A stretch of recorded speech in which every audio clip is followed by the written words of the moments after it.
What's good, ladies and gentlemen? I am your humble host, Dave Smith. This is Recency Bias Radio, where no one is safe from criticism. This is the 27th rant, I believe. It is called Expect the Unexpected, ladies and gentlemen. If you all just got done watching what I just watched, then I think it's pretty safe to say that we all know at this point that the game is completely rigged. In my opinion, there's no real purpose anymore in us tuning into this show live anymore. The show is garbage at this point. I fully expect Haley to be out the door Thursday and JC to follow her ass right out that damn door. I fully expect that to be exactly what happens because no one wants to live through a week with JC on the block. No one wants to do that. So they're not going to target him outright with Haley. It'll probably be Sam next to Haley. Haley goes home, ladies and gentlemen. And then on Thursday, right after all of that transpires, JC is sent right out. I can predict for y'all the next 7 days. We don't even have to watch the next 7 days of the game. It is a damn shame when a guy like me, who has been deprived of the flashback feature on feeds, can still predict the next 7 days of your game, CBS. It's a damn shame, okay? And I'm speaking for all the fans here of the game, okay? I'm speaking for everyone, even the people that are Tyler Dick riders. You guys might like what's going on here, but trust me, you're going to be in our shoes. Once it gets down to the nitty-gritty at the end and Tyler loses this game, you guys are going to be just like us complaining about how this season was trash. The difference is you guys are unwilling to be on our side when it matters now. You guys are going to be on a different side then because we're going to be rejoicing and happy, and you're going to be mad then. So it's better for all of us to be mad now at the same time. Only then can change happen.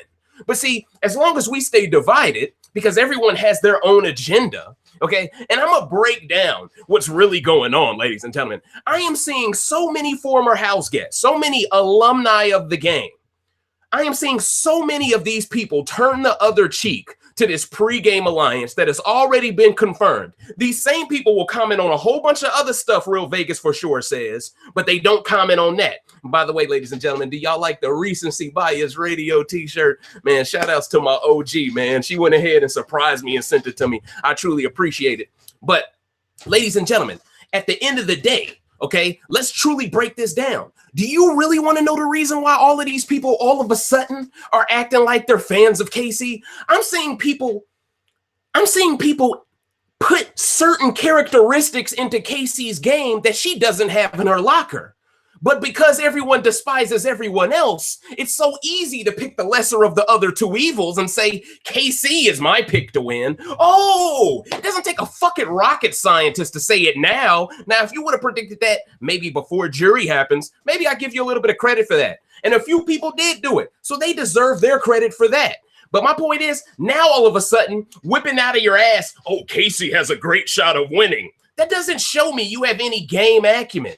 Okay, and when it's coming from people like Andy Herron, the worst winner in Big Brother history, for this guy, okay, who's notorious for his gameplay being, I'll run to this person, hear this, run to that person, tell them that, and I'll just sit back. His game was essentially the game that started this new era of pussy beta male gameplay. Andy Herron is one of the culprits, and he won the most racist season of all time. So let's call a spade here. Andy is compromised. You notice in the past few seasons, Andy has been very transparent. He talks that hot shit when it comes to a heterosexual player. But when it comes to a gay player, he seems to be a little muzzled. When it comes to Casey's game, he don't want to tell the whole truth. He wants to tell half of the truth. He doesn't even mention her pregame alliance. Well, if you're going to mention how great she's playing while omitting the one thing that allows her to play that way, then you are misleading all of the people into believing Casey is doing something she's not doing, coach. This is the first HOH she won all season this week. That's the only reason why she's been allowed to have no blood on her hands. How can you have blood on your hands when you've never won any power? She's won technically she's won 2 vetoes to everyone's knowledge up until this HOH, and she won the hacker. So technically she has won some things, but her gameplay is being vastly overrated just because people are starting to notice Tyler has bad jury management. You see what's going on? The Tyler Dick Riders are trying to hedge on Casey. That's what they're doing. They got one foot on her, the other foot on Tyler. That way, if Tyler gets screwed, they can always say, I'm still happy about this season. But we know the truth. Y'all won't be happy about this season if Tyler loses. Y'all told us, bro, did y'all go on Twitter? I want to mention this right now. Somebody posted something on Twitter that said, should his HOH be stripped from him based on the fact that he cheated? It was almost a 1-to-1 ratio. They said retweet if he should be stripped of his HOH, like it if he shouldn't be stripped. It was like, when I checked, it was like 1,500 retweets to like 1,300 likes. How corrupt and fucked up are we as a fan base to allow cheating and say no one needs to lose their power for cheating? And if you're already cognizant of the fact that someone cheated and you're accepting of that, then it explains why all of these alumni are accepting the fact that there's a pregame alliance and not mentioning it. That's benign neglect, baby. That's benign neglect. They think we're stupid, okay? They think we're stupid. And see, I'll call these Big Brother alumni out because I want to have a dialogue with them, because I want to expose the agenda, the favoritism towards homosexual players. You know, like Andy, the other day, he had some hot shit to say about JC, but then he tried to make it like a softball at the end by saying, but he could be a nice person outside of the game. What the fuck? That just took away all of the smoke from the first, 120 characters from your damn tweet. So you really gonna back off on that shit? You feel what I'm saying? Does he do that ever to a straight guy, though? Does he say, but he could be a nice person outside thinking, no, he go all out. See, that's the difference here. I'm trying to show y'all the difference. See, when it comes to a guy like Evil Dick, he'll point out the bullshit. Why? Because Evil Dick won a season where it was rigged for him to win. I'd argue he's the only person who can speak on the game being rigged.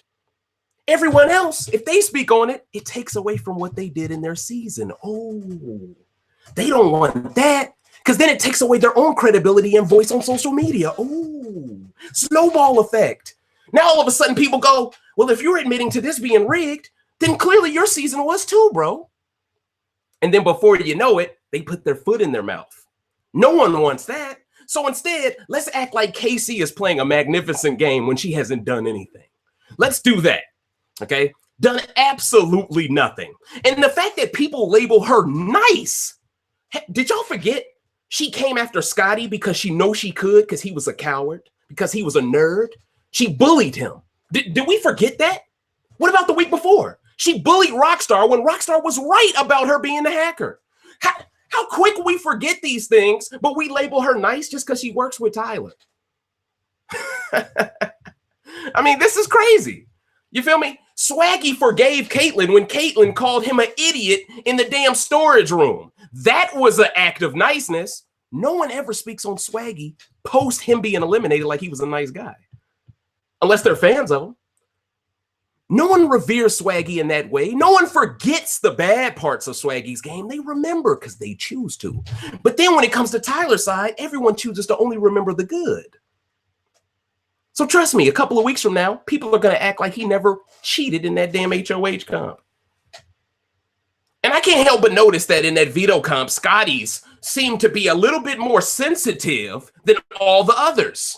You see what I'm saying? It felt like they didn't want Scotty winning that damn veto because they needed him to get right back out that house, which is why I stand by this. I think they wanted Scotty to win the battle back on purpose so he'd be sent right back out. I think Julia is getting exactly what she wants. And did you guys hear Scotty tonight? Did y'all hear this bullshit from his mouth? Oh, well, I actually was going to target Tyler myself. Shut your dumb ass up. You just got done telling Julie a week ago, I plan on working with Tyler.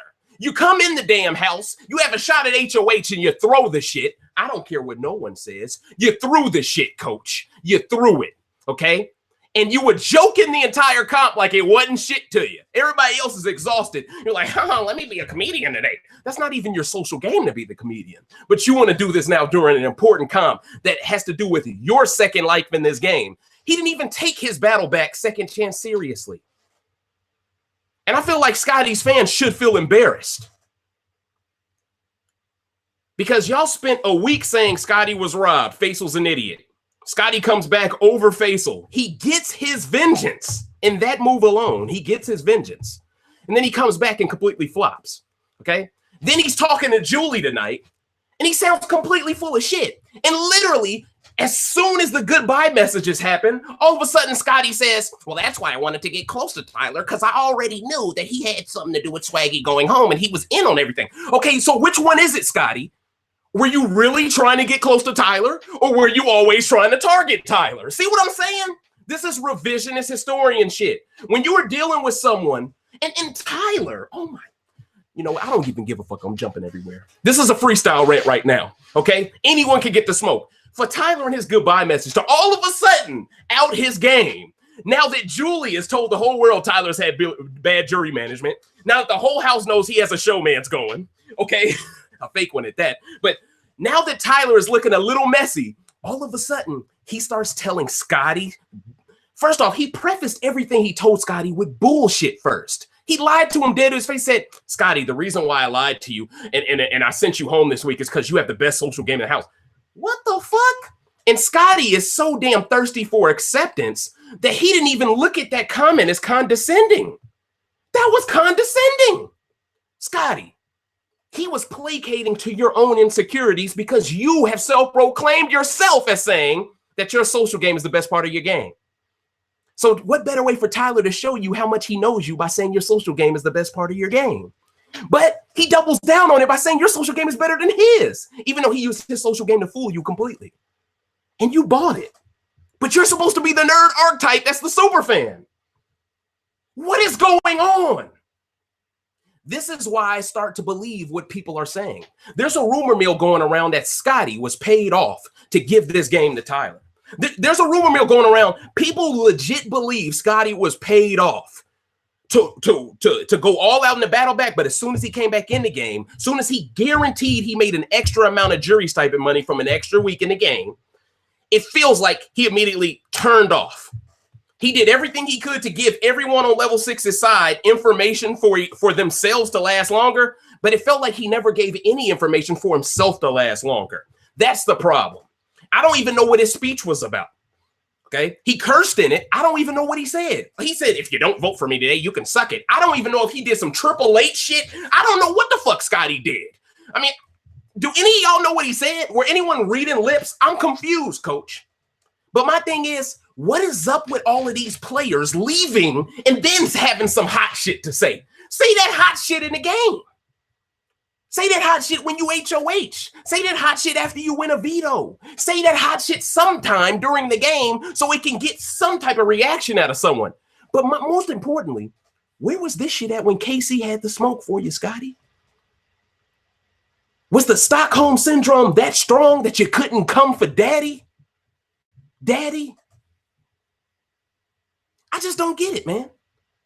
And the goodbye messages, I mean, JC, how tone deaf can you be? And did you notice how they purposely left Casey and Angela goodbye messages off television, but allowed Tyler to explain his entire game on television? And Tyler wants to be at the end with who? Casey and Angela. So basically, production went out of their way to send Scotty on a mission to flip the entire jury in Tyler's benefit and not allow the other two girls to have a say in it. Oh my God. Oh my God. Who else is bringing this up, coach? Ain't nobody but Recency Bias Radio, baby. Like, for real, man. Like, hold up, water break. I got the Gatorade symbol, coach. Give me a second. But yeah, man, I'm like, come on, coach. Really, bro? Really, bro? They think we stupid, bro. They think we stupid. All right, man, we can get to the notes now, man. I wanted to open this thing up. Shout outs to the Mighty Mods. What's popping, coach? Wait, bro. Oh, snap. I just wanted to check the live chat real quick. Make sure y'all can hear me, coach. Let's get it popping. Okay, I see y'all in here heavy. The Mighty Mods got it killing. We deep tonight, man. We deep tonight. It's finna get real. All right? It's finna get real. Now, another thing I want to talk about, ladies and gentlemen, they keep pushing this fake showmans down our throats. They got them holding hands. The announcer guy on Wednesday's episode was like, man, a showmans is really heating up. What are we in grade school? What are we going steady in this bitch?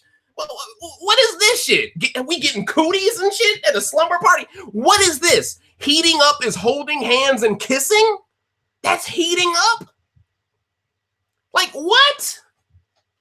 Like, maybe I'm just too old now. Maybe I'm just too experienced now in the game. But that don't constitute heating up to me. Their relationship is strictly platonic, coach. And for Angela, weren't you the one when you saw Bailey with Swaggy, you saw Haley with Faisal, weren't you the one hating from afar, kind of like Sam was? Acting like, I would never lower myself. I'm a self-respecting woman. I respect myself. I would never be in a showman's on television. I'm here for myself and only myself only. If someone wants to get to know me, they can get to know me after this. But then you let production talk you into a fake showman's. So how little do you really not respect yourself if you're willing to do that before actually being in a real showman's? Ooh, we coming for heads tonight, baby. We coming for heads tonight. I'm using your words against you. You feel it, dig me? And I'm sure people could go through all of my rants and say, oh, Dave, you contradict yourself here and there. That's all good.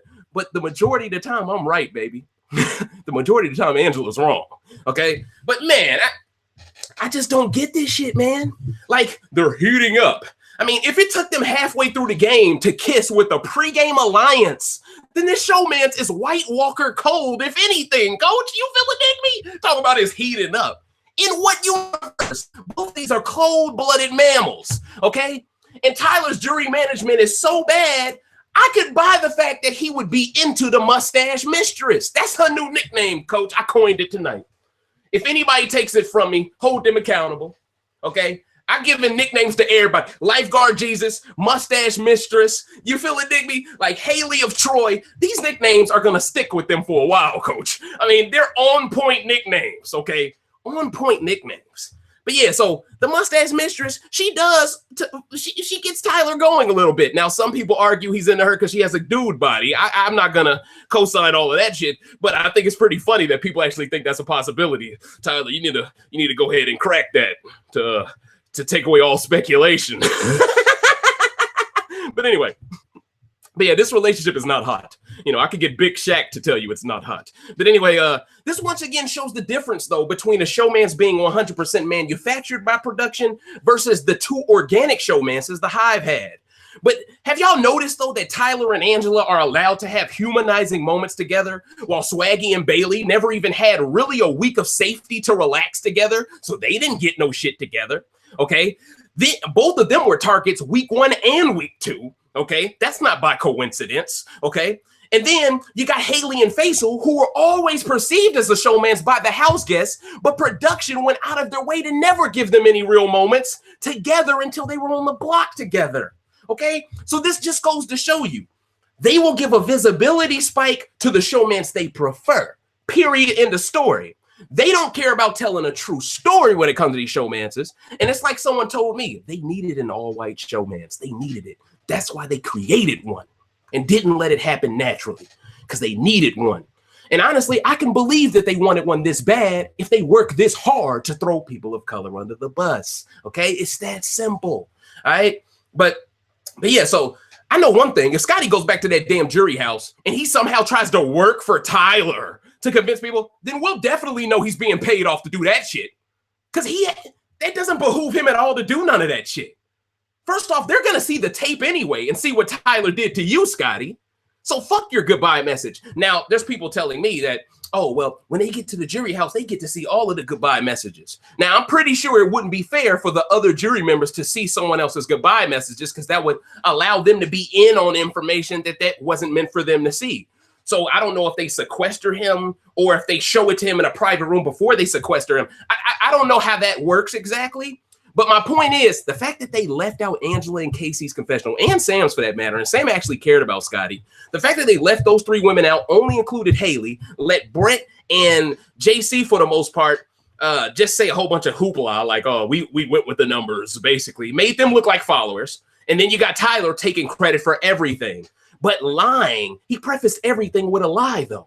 So next week, what we need to look forward to is Scotty coming back to that jury house, speaking to the people yet again, and we need to watch him specifically to see what he says, okay? Now, because it's a double eviction night, they're probably not going to have the time to show Scotty returning.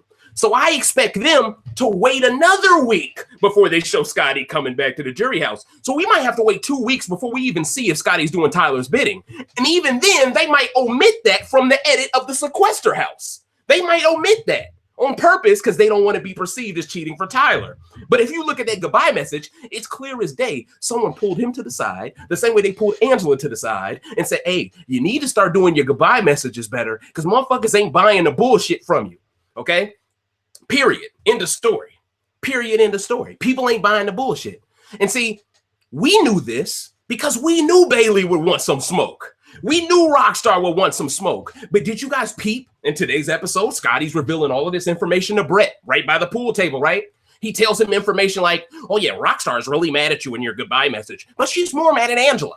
The reason why this is important to mention, ladies and gentlemen, the reason why is because if it wasn't for fucking Julie, the person y'all keep trying to convince me is somehow pro-Hive, if it wasn't for her incepting the idea in the Rockstar's mind that Brett's goodbye message management is poor, Rockstar would have just laughed that shit off and hated Angela the most.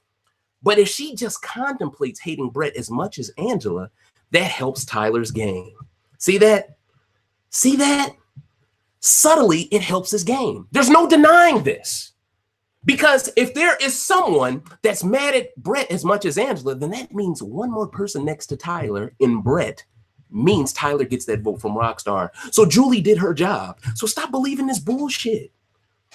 Like, I am shocked. Like, and see, I'll say what I said in the last rant. If you guys are acting like you believe this shit because you're hoping to be casted, I don't respect that. And this is why I don't respect that. Because if you keep kissing ass the rest of your life hoping to be chosen and you never get chosen, you're going to waste a lot of years censoring yourself and not being yourself. Time's going to fly by and you're going to realize, wow, I've been playing the game of Big Brother outside of Big Brother for no reason this whole time when I could have just been myself.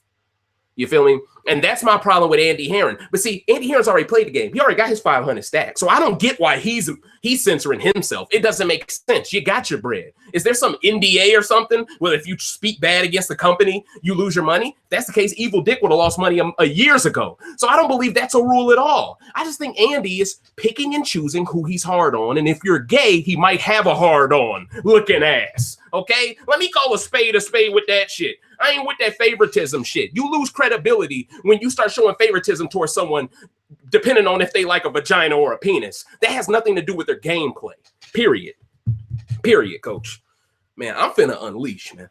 And get y'all questions ready. I'm finna unleash, coach. Y'all know what it is. You feel it, dig me? Now, Haley is the only player that has figured out level 6 in Tyler's game. This is very impressive to see. Okay? Very impressive to see.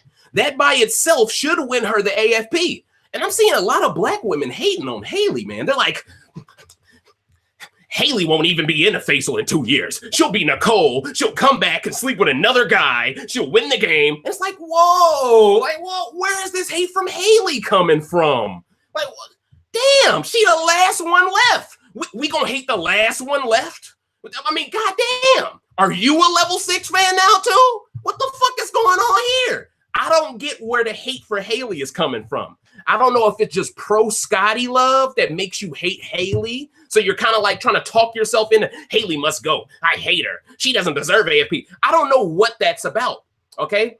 But at the end of the day, Haley has the best chance of winning AFP, y'all. Let's just admit it. Bailey's not going to win it. Am I going to vote for Bailey anyway? Yes, the fuck I am, okay?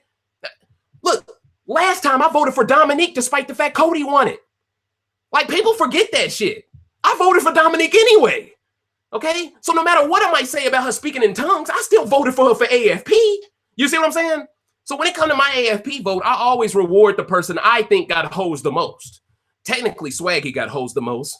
So I really should split my votes, but I know if I split it, I'm basically saying my votes don't mean anything. Now, some would argue, well, if you vote for a black person, they don't mean anything anyway because they're going to rig it against a black person because a black person never wins AFP, Dave. I get that part too. But I got to stand for something in this bitch. You feel it, dig me? I got to stand for something. That's how I truly feel, coach. But yeah, man, all in all, though, man, like, without a doubt, man, I think Haley, she is proven by her peeping game on Tyler's game. Now, granted, she's had the most time to peep out Tyler's game. She's had the most weeks in the game to peep it out. Okay, and she spent enough time flirting with the motherfucker earlier in the game. She should have known this shit earlier. So let me hold her accountable there as well. But at the end of the day, I mean, I'd argue this is how Cody won AFP. Just being the main antagonist, well, being the main protagonist in the story to Paul's antagonism. That's what made Cody appear like the hero, even though he was highly bigoted. And I will hold him accountable for that shit. All right. But at the end of the day, though, he was the only person who was going against the guy who did blackface. So shit, the enemy of my enemy is my friend for this week. And that's how it was with Cody, ladies and gentlemen. Let's not forget why we liked Cody when we liked him. It had nothing to do with his personality. It had to do with the fact he was the only one with the stones to go after Paul. That's what it was, period. End of discussion, all right? And in that same light, Haley is the only person in this season who has put Tyler up. She's the only person who has really considered it. Everyone else, he's a sweet baby, or face, well, I have a Final Four deal. You know, everyone else comes up with an excuse for why Tyler can't go up, okay? He can't possibly be lying because he has blue eyes and golden locks. You know, he can't possibly be lying, okay? Lifeguard Jesus can do no wrong, all right? But see, nobody on level 6 deserves AFP besides Brett, in my opinion.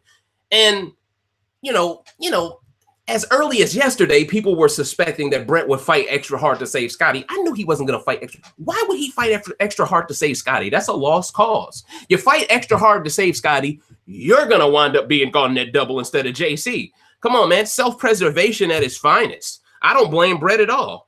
And the only way I can see it making sense for Brett to save Scotty is if Brett wanted to go to the end with Scotty, assuming he wins the game over Scotty for dragging him to the end and knocking out everyone else. Okay, but that's a very risky game because Brett could piss off the people who was on his side that he turned on with Scotty, and then Scotty, he could get a unanimous vote in his decision based off the fact that he already had 3 votes locked in. You just never know with this game. You just never know. And if Haley's there, he has 4 votes actually locked in. So you just never know. He would have just needed one other vote. So yeah. So I think the best move for everyone involved besides Tyler was getting rid of Scotty. Getting rid of Scotty was the best move for everybody except Tyler. Tyler's best move was getting rid of Haley. And I'm glad he admitted his best move was getting rid of Haley. But my thing is, if he's this good at the game, how come he couldn't convince them to get rid of Haley? And as early as yesterday, Haley was getting drunk last night, and she was really fucking up her game, ladies and gentlemen. Fucking it up. She was drunk, just basically snitching on herself, making herself a bigger target. But see, none of this matters now in hindsight because Casey's the new HOH. She'll get out Haley. And see, here's my thing, though. I'm glad Casey won this HOH now that I think about it, because now she can't have that I don't have no blood on my hands, so I deserve to win shit. No. You're going to have some blood on your hands now, too. Now, the only thing that's scary about this now is it adds more credence to Tyler wanting to take Casey to the end and believing he can win over her now because now she's going to get blood on her hands. Okay. And see, that's the thing. Okay. So the game isn't completely over because at the end of the day, Haley wins a veto. She's in the game. But at the end, and see, honestly, if Haley does win veto, that forces Casey to send someone home that she didn't intend to send home.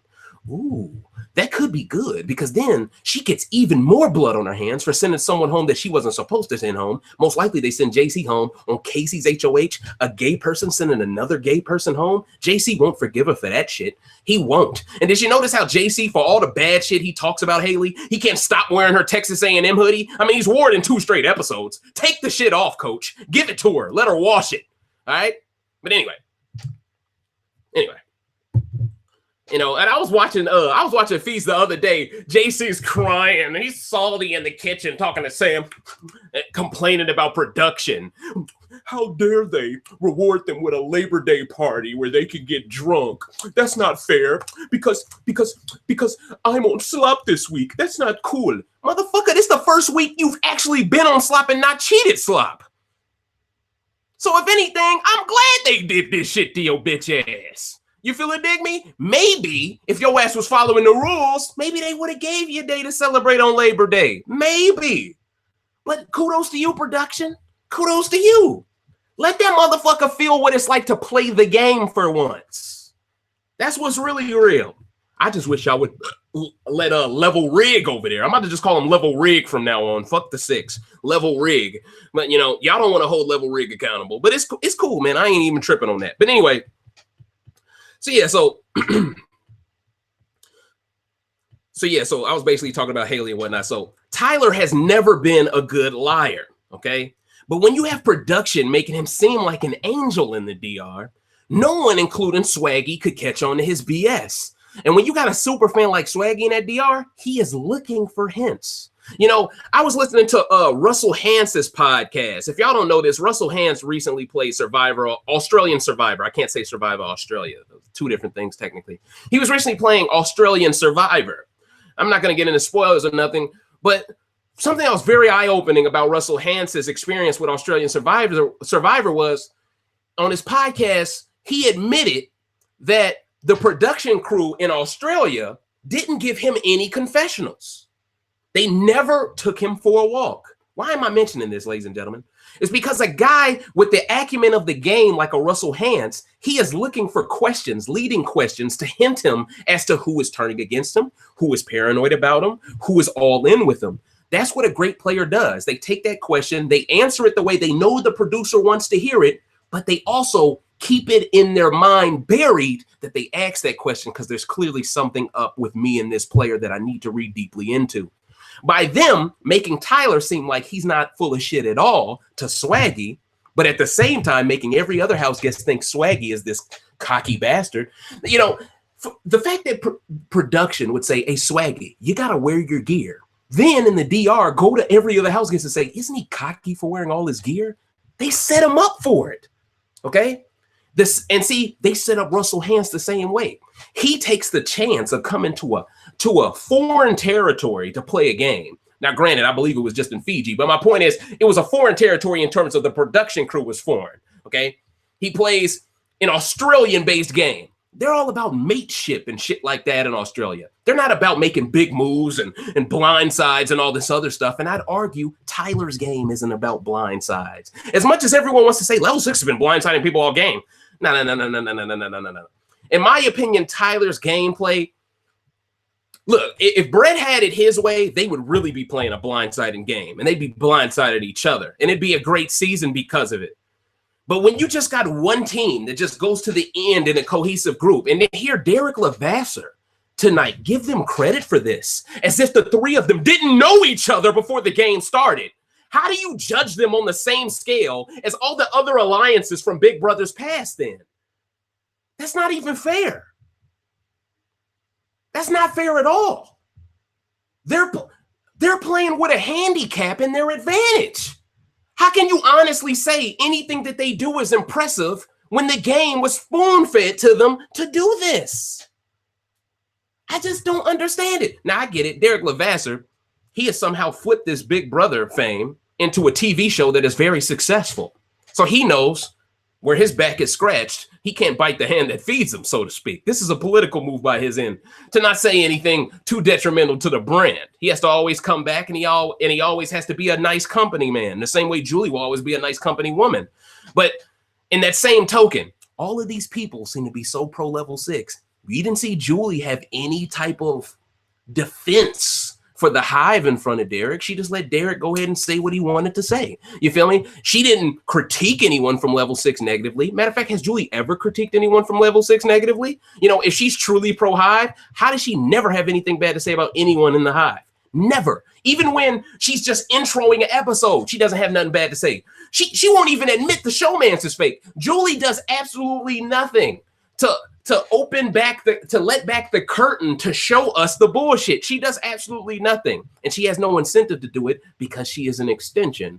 And by proxy, she is running production. It's that simple, man. It's really that simple. I got to keep driving this point home because people keep forgetting how much power Julie has over production. Okay, so Haley ends up speaking to KC and throws Faisal under the bus. And this is purely strategy. In her confessional, she admits this is purely strategy. Okay? Now, I think a lot of mainly black women took this out of context as her not giving a fuck about Faisal and she'll be broken up with him in 2 years. And it's like, whoa, we jump into extremes here. Can we finish this season first before we start discussing all that? We're not going to give a fuck about both of them after this season is over. So why are we even discussing 2 years from now? Like, you know, if Tyler loses his game, he's coming back before Nicole ever does. You see what I'm saying? Like, so why are we even discussing her coming back? I said Nicole, my fault. Haley ever does. See, now y'all got me thinking of her as Nicole now because y'all keep talking about this shit.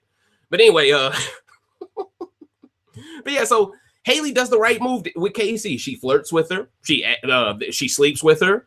You know, woo out the bam. Casey looks very excited to have her in her bed. You know what I'm saying? Like, weirdo shit. But I think Casey just likes the fact that this is a heterosexual woman and she wants to see if she can turn her out the same way that she was interested in Bailey to see if she could turn her out. But so far, I have seen no game from Casey to suggest she can turn out a straight woman. I'm not seeing that from her in any way. I'm just seeing people use her sexual orientation against her to try to manipulate her emotions. That's all I'm really seeing. Haley and Bailey are both attempting to do the same thing with her. Okay. But anyway, but Pete game on Casey saying she was disappointed how Faisal behaved on his way out. Who the fuck cares what a cheater thinks? That's the first question that came to my head. Who the fuck cares what you think about Faisal? You know, this chick is a damn cheater. She had a pregame alliance. Her opinion shouldn't hold any weight based off her character alone. Okay? This is the same lesbian woman who shamed Swaggy because she thought he was bisexual. She said that to shit on the man. If you're gay, how does calling another man bisexual, how is that a negative unless you know in his mind it's a negative?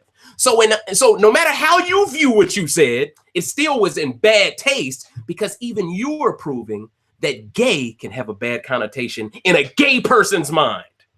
Facts. Facts. But see, if this is her mindset, then everything else makes a lot more sense that I've said about her. But once again, everyone else just wants to say, Casey's a great player. No, she's not.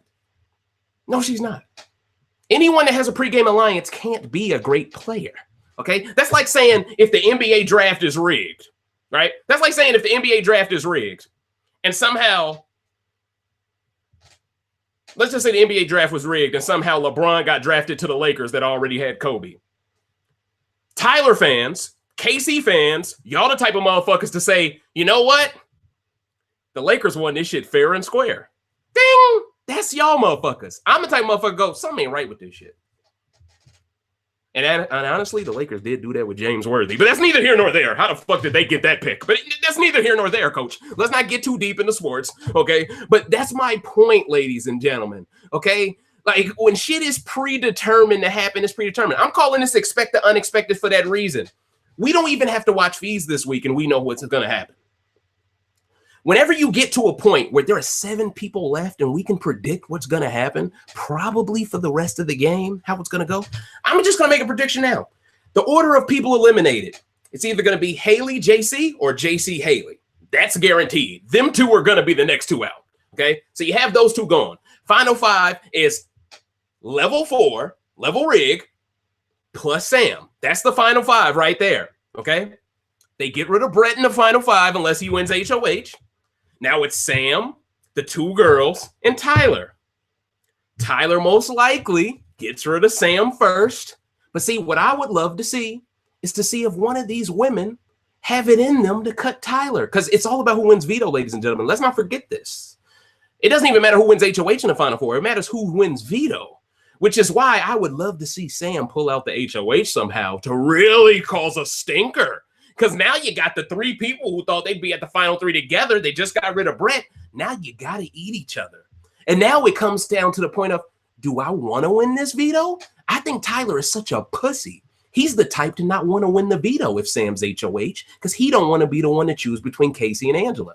He'll be the type to go, I'm going to put the choice in Casey and Angela's hands because I got a pregame alliance with both of them, and both of them are sworn to secrecy to take me to final 2. So I'm just going to sit here like Paul did. Remember? Pretty much. That's what Paul did in BB18. Because remember, it was Paul and Victor. You had James, Natalie, and you had Nicole and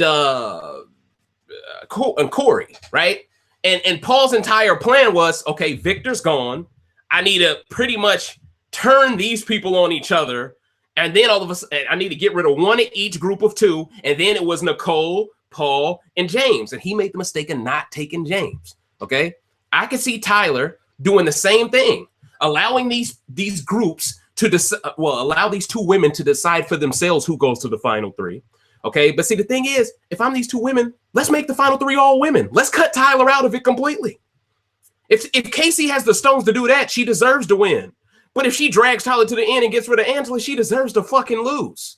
I'm not trying to hear the bullshit, you know? But see, I don't really think Sam wins Final Four HOH, though, because that's mainly a memory comp. Sam doesn't know what the fuck she's doing, and that's why she's going to be in the Final Four over Brett, most likely. What we have to hope for is a Final 5 Brett win. I mean, Final 6 Brett win.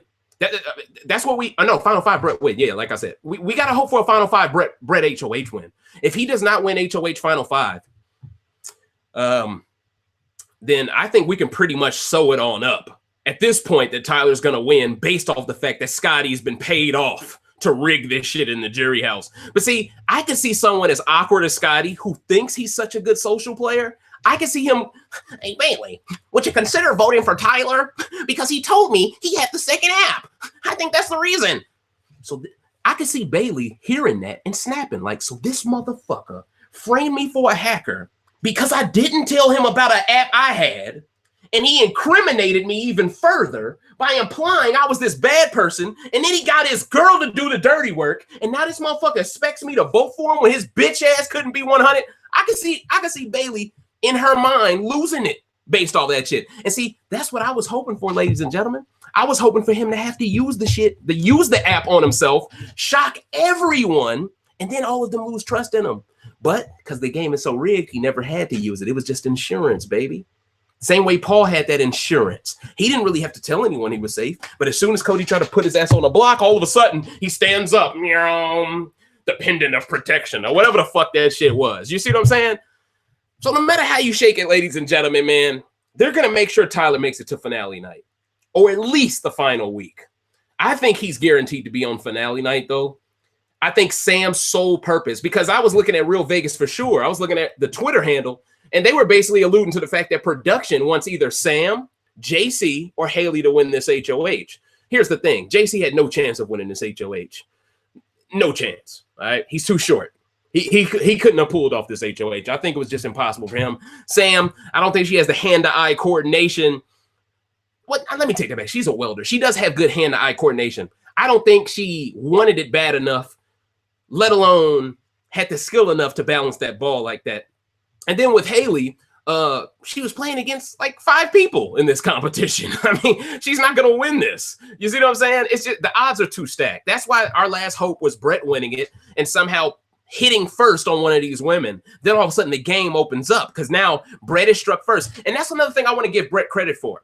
Scotty, if you ever get a chance to play this game again, I hope not, but if you ever get a chance to play this game again, bro, take some lessons from Brett. Brett took the information you gave him. Most people would have took that information you gave them, and most people would have done something like, oh, I need to take Angela to the end then because she can not possibly beat me. Everyone hates her. I think for Brett to admit, I want to get her out. That way, everyone in the jury loves me. That's the old school big brother right there. Take out the person who was the MVP of the previous week. Let's go. Like, that's the big brother I like, where, oh, you think you hot shit? That's where the HOH-itis shit stem from. People being on their high horse next week, they get smacked in the mouth. Now they gone. But then that person that smacked them, they get smacked in the mouth. Before you know it, it's an all-out brawl. That's what we wanted to see, coach. But this season has been a whole bunch of, I need a pawn to grow a penis. I need a pawn. I can't do it by myself. We get all of this bullshit, okay? We just want to see people play the game hard. That's all we want to see, man. But it's impossible. And for Big Brother to waste their 20th season on a rigged pregame alliance with a whole bunch of twists that didn't even work? I mean, damn, how do they even go about creating twists for next year knowing all of their twists flopped this year? Surely this should be the year that they decide for themselves no more twists for next season. Surely this should be the season that they come to their senses and go, we didn't need twists. But at the same time, they're looking at their bottom line. They're looking at Tyler basically striding to the end, just jogging. And they're coming to their senses and they're saying, actually, even though these twists didn't have a huge impact on the game directly, indirectly, they still got us what we wanted. Casey, Angela, and Tyler in the final 5. That's what they want. Because if they have the majority, they probably make it to the final 4. And as long as the 3 of them have an agreement that they will be in the final 3, one of them just has to win the veto and they all make final 3. So ladies and gentlemen, I mean, that's as simple as I can put it on a platter here. That, I mean, I'm going to give y'all some great analysis, but at the end of the day, it is what it is, coach. It is what it is. I mean, is there anything I missed from Thursday's episode? By the way, do not forget to get your questions ready, ladies and gentlemen. Y'all know we're going to get it popping, coach. Oh, yeah, Thursday's episode today, we saw Angela talking to Tyler essentially about wanting to target JC over Haley. I thought it was refreshing to see this put on the edit because, once again, it's rare that we see JC put in a negative light. It's rare that we see it. But it feels like they're only putting him in a negative light because they know they won't have to deal with a week of him throwing temper tantrums because they probably created this double eviction for JC to go on. You know, and I'm pretty sure production was the one pushing for Scotty to go this week, which is the only reason why Tyler didn't use the powers he somehow miraculously has had this entire game that have somehow been negated this one HOH week. You know what I'm saying? All of a sudden now Scotty must go. Even though Tyler's had his way all season, Scotty must go this time. You see what I'm saying? And see, here's my thing. Angela just got done telling Scotty, I got rid of Faisal for you. And then her, Casey, all of them, your daddy, Scotty, plus Angela, the girl who says she just got vengeance for you, they vote you out unanimously for a second time. You see what I'm saying? So who's the idiot in all of this? You know, and I feel like anyone calling Scotty an evil genius after tonight, they need their head examined because something's wrong with them. But I'm just waiting for this level 4 civil war to begin. That's what I'm waiting for. I'm waiting for a level 4 civil war. Unfortunately, we won't be able to see a level 4 civil war until next Thursday. No, matter of fact, we won't be able to see that for another 10 days, 2 Sundays from now. That's when we'll see a level 4 civil war because it's a double eviction on Thursday. We won't be able to see none of that really. I mean, we'll be able to see it, but because if JC pulls out a crazy veto win by some crazy stretch of the imagination, or by something even crazier, if he wins HOH and then targets the women during a double, all right, well, that's a change up. But at the end of the day, I still think JC wants to go to the end with Tyler, even though he's targeting the women. I don't think he's revised his strategy enough towards the end game to realize that if you're going to target the women, you need to also make sure Tyler's gone as well so you can go to the end with Sam. Sam at this point is looking like Tyler's easiest win condition, but for whatever reason, he doesn't want to go to the end with her, which 100% confirms there's a pregame alliance as well with Angela. But I just wanted to mention that again. Now, did y'all notice Tyler faking his crying in the DR? Like, what is real about this guy? Like, can y'all show me any moment where this guy has been candid once in the DR? Everything he says in the DR is him beating around the bush. Everything he says to Haley is beating around the bush. Everything this guy comes out of his mouth is beating around the bush. And honestly, it felt real weird in this episode. You know why? Because JC was starting to figure Tyler out, and I was almost rooting for JC to call him out on some bullshit. And see, that's sick and twisted, but it's crazy. Like, a guy is in pole position for so long, on this high horse for so long, has never been humbled. And it gets to a point where you'll allow anyone to get hit, to hit him with the smoke as long as he gets hit with it. You know, I don't care if it's JC that gets out Tyler at this point. I just want him to get hit. I just want him to get hit, man, because I'm just tired of it, bro. And honestly, I truly feel like if Tyler's gone, Casey follows him right out the door. Not no Brett, not because I think Sam, the only thing keeping her at bay is Tyler. You take away Tyler, Sam flips completely with JC, Brett, and Haley. I don't care how much he hates Haley. She hates the other 2 women even more. Now, she might not hate KC more than Bailey. I don't know. I don't know. But she is jealous of how close these women are to Tyler, though. You know? And if JC is peeping game, and did you notice the little game they were playing? Every time someone comes in, let's count a point.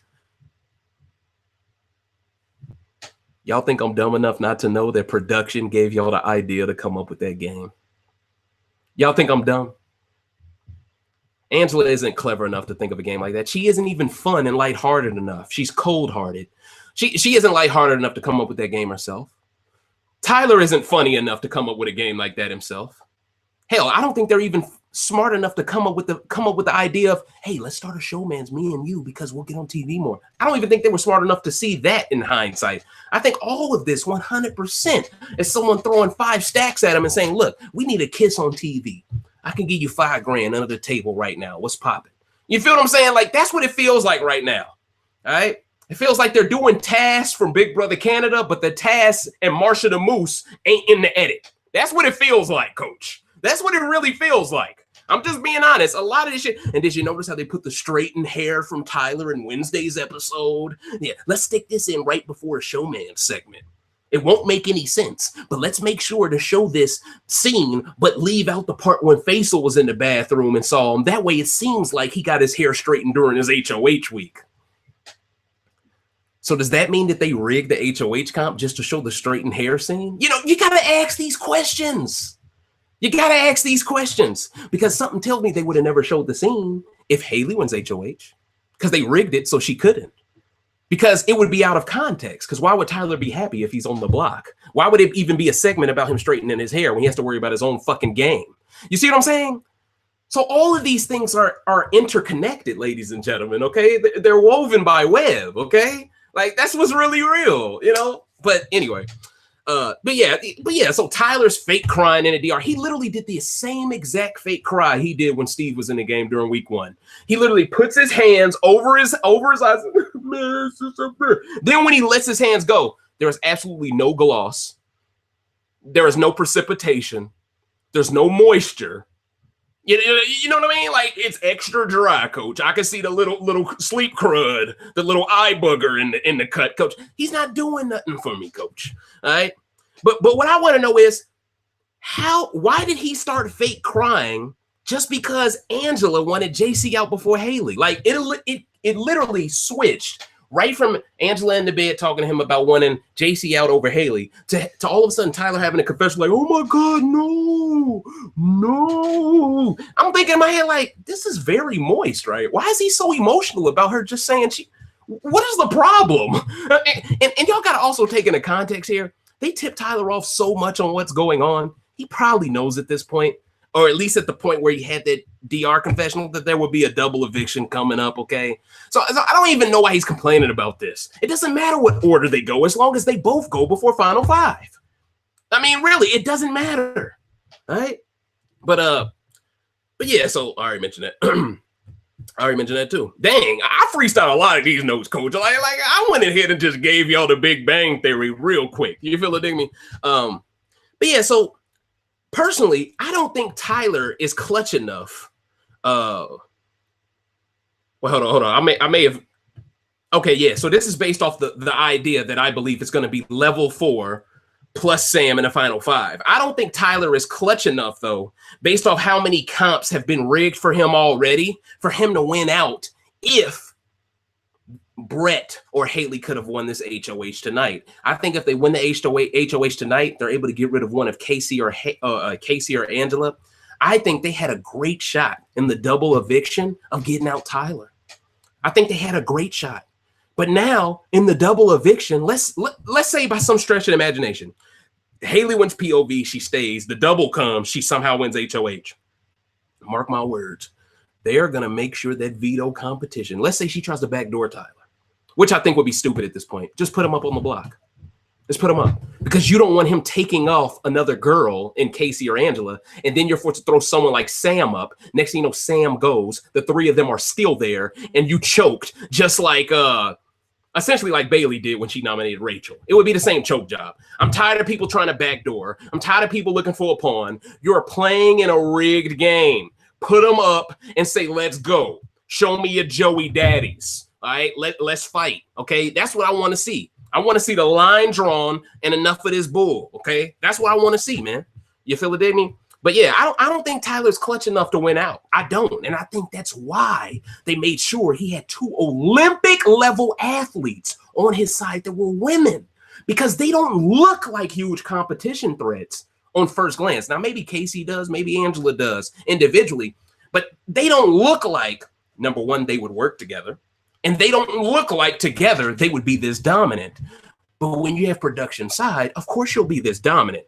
But yeah, so the ideal scenario, in my opinion, would have been Brett or Haley winning this HOH. If neither does, Haley is gone and the season is with it, which it is. But I must commend Brett for this strategic approach. That's how Big Brother is supposed to be played. I'm talking about the whole he wants to go after Angela thing, okay?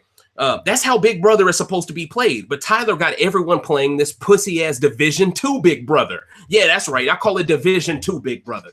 That's what I call this season. Okay, where everyone needs a pawn, where fake showmances get more airtime than real ones, where poor jury management is dismissed by calling the jury bitter.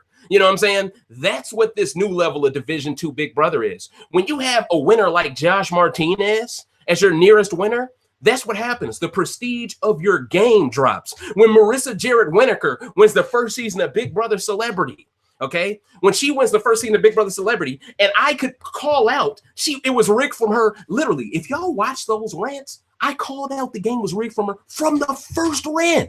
I said she was on The View. I mean, the talk. She was on the talk. I mentioned that, and I knew it's rigged for her, man. Everyone was buying this. Oh, it's rigged for Ross Matthews. No, Ross Matthews, it was really rigged, in my opinion. I think Shannon Elizabeth essentially is Rachel.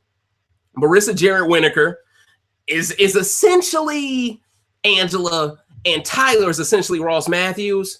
But I think it's going to end up being KC as Marissa Jared Winokur somehow, because based off how these alumni are all of a sudden speaking it into existence, I think they're only jumping in front of this criticism, jumping in front of this negative season by saying Casey's playing a positive game, because they're picking the lesser of three evils. And see, my thing is, if you're knowing you're picking the lesser of three evils, how can you give any of the evils a compliment? They're all an evil. You see what I'm saying? But because they're on Tyler's side, they get portrayed a certain way by these people. But I'm going to keep it moving, though. I'm trying my best not to rehash the same thing, but this is D2 Big Brother. Let's not get the game fucked up. Brett is at least trying to play a vintage game where people are rewarded for big moves, while Tyler is trying to play the more recent style game of promising the world to everyone. Peep game on Scotty telling Julie he would have nominated Tyler if he won HOH. Remember, he threw the HOH on purpose because he thought he was good. He didn't even have a confessional about not trusting Tyler. That's another problem I got with you, Scotty. You didn't even really have much confessional work this week about not trusting Tyler. So I think it's very hypocritical of you to wait for Brett's goodbye message to say, yeah, I want to target him too. But that also shows me that you're a Brett follower and you were waiting for Brett's command to target Tyler in a way. Because why did it take the goodbye message for you to admit that to Julie? You should have came out and said that immediately if that's truly the truth. And in your goodbye message, you said, you all can suck it except Tyler. I'm like, huh? You were dick riding Tyler on your way out, but you somehow knew he was in on your demise? That doesn't even make sense. So once again, he's not making sense. All right. Then when Scotty, I already mentioned that. I'm trying my best not to rehash nothing. But the last thing I do want to mention, well, actually, it's two things I want to mention. One thing I want to mention is we have someone who is rumored to be on the next season of Celebrity Big Brother, a guy by the name of, I believe his name is Jeffrey Brown or something like that. Well, anyway, this dude was on The Cosby Show once upon a time, okay? He was one of the older sister's boyfriends. I believe he was Vanessa's boyfriend. I might be wrong on that. I think I'm right, though. But at the end of the day, this guy, he works at Trader Joe's, and he is being rumored to be on Celebrity Big Brother. So you guys screwed the black men over with Meta World Peace. And then you plan to follow this up with a guy who's working at a supermarket? How does he constitute a celebrity? Now, this is really a rumor. This hasn't been 100% confirmed to my knowledge at this point. But this once again shows they don't want black people to shine. Even in a celebrity season where you're supposed to look for the best possible black man for this show. You know, one that doesn't need the money, that's here just for the passion of the game, that isn't desperate, that isn't going to coon it up. You know, all of these things. This is what you need to look for. And y'all look for somebody that's working at a supermarket. Shout outs to Tyler Perry, though, for offering the brother a job. And Tyler Perry is connected with Survivor with CBS. So I have to connect the dots here. Did Tyler Perry put a word in to give this Jeffrey guy an inside lane on getting casted? I have to ask these questions because Tyler Perry is notorious for creating his own immunity idol in Survivor. So he's close to CBS in one way, shape, or form. So the fact that he coincident. I don't even believe in coincidences. He conveniently offers this guy a job to get him out of a convenience store. And then this guy gets rumored to being on Big Brother right before Tyler Perry offers him a job. It just feels like all of this was connected. That's my point. Okay. And what better way to further embarrass the black man than to show a black celebrity that's broke in the game? That's an even better way to embarrass us. And that's the truth, man. But the last thing I wanted to mention to y'all before we get into questions, because I'm about to get into questions right now, ladies and gentlemen. Did y'all notice how before the HOH comp started, they put a crown on Tyler's head? How many outgoing HOHs was allowed to wear a tiara from the women's side? How many men were allowed to wear a crown? I don't give a fuck if the comp was like, under the sea, darling gets better, down with his sweater. Let me stop before copyright hits my ass. But my point is, I get that part, okay? I get that. It's the theme of it. But Tyler didn't compete in the damn comp. So why is he wearing a crown? You guys are calling him a god. Now you're calling him a king. You're letting him cheat. You're letting him get away with everything at this point. And you're doubling down on everything by making him seem like he's royalty or something, despite the fact he's a cheater. You should be ashamed of yourself. So, ladies and gentlemen, man, let's get into questions, man. You know what I'm saying? I gave y'all a good hour, covered. I gave y'all a good hour. You know what I mean? It is what it is. Oh, snap. I like the fact that as soon as I switch back to my phone, it said you should be ashamed of yourself. You know what I'm saying? That's the echo, coach, letting them know. All right? Elvin was funnier than Theo. Yeah, Elvin was really funny. But my point is, why are they putting someone on celebrity? Why are they considering someone for a celebrity game that isn't a celebrity currently? That's my point. Is it that hard for y'all to find black men? Is it that hard? You found Meta so fast, though. That's my point. It seems to be real easy for y'all to find buffoons. It seems like when it takes any effort to find someone of any when it comes to finding any role model that isn't stereotypical or anything, y'all act like it's too difficult to do. But then you guys will find someone who contributes to a stereotype like that and then say the game isn't built off racism. Stereotypes by themselves are the implication of racism. But anyway. All right, I'm ready to take questions, ladies and gentlemen. Let's get it popping.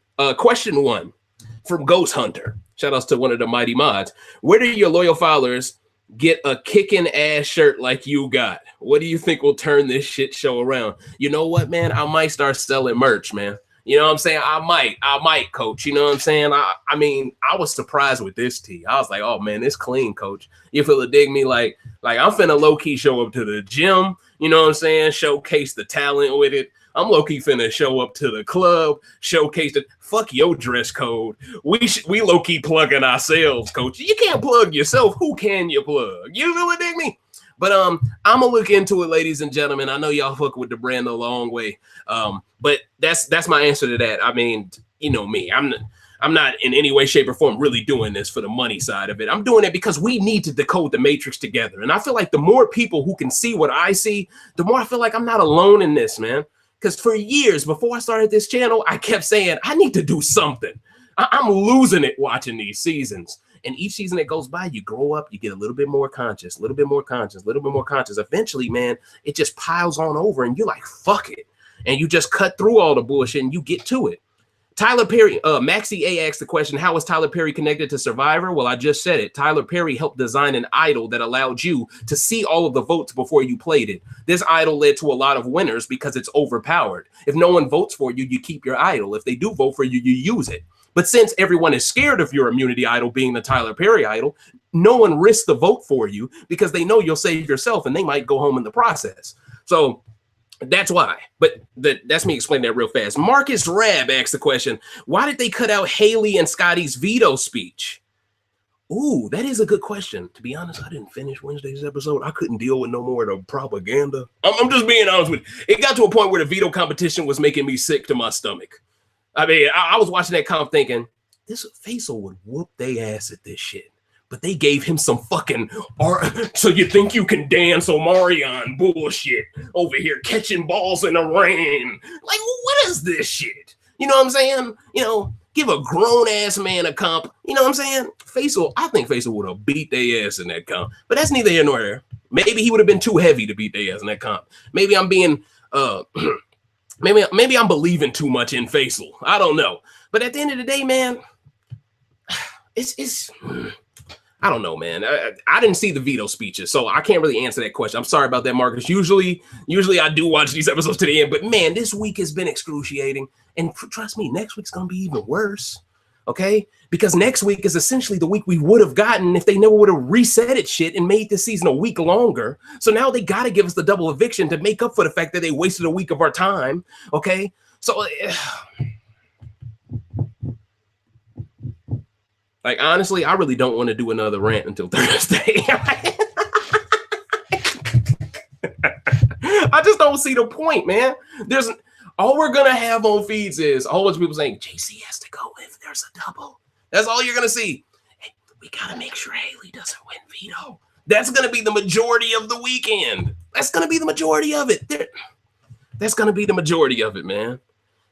Okay, Alexander Benitez has a good question. Oh, sounds like a new listener. I'm gonna definitely check out what he's talking about.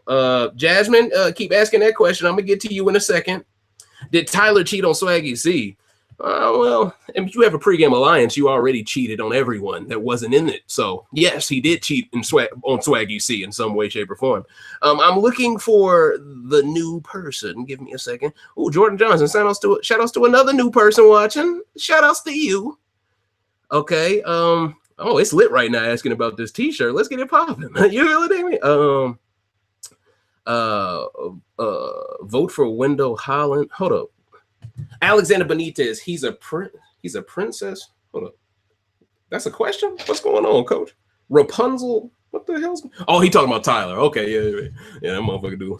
Hold on, I'm trying to find you. You know what? I'm gonna answer some other questions. Alexander Benitez, can you please repost that question for me? Eddie James, brother Eddie asks, do you see Brett winning the game and how? The only way Brett wins this game is if he wins the double HOH. No.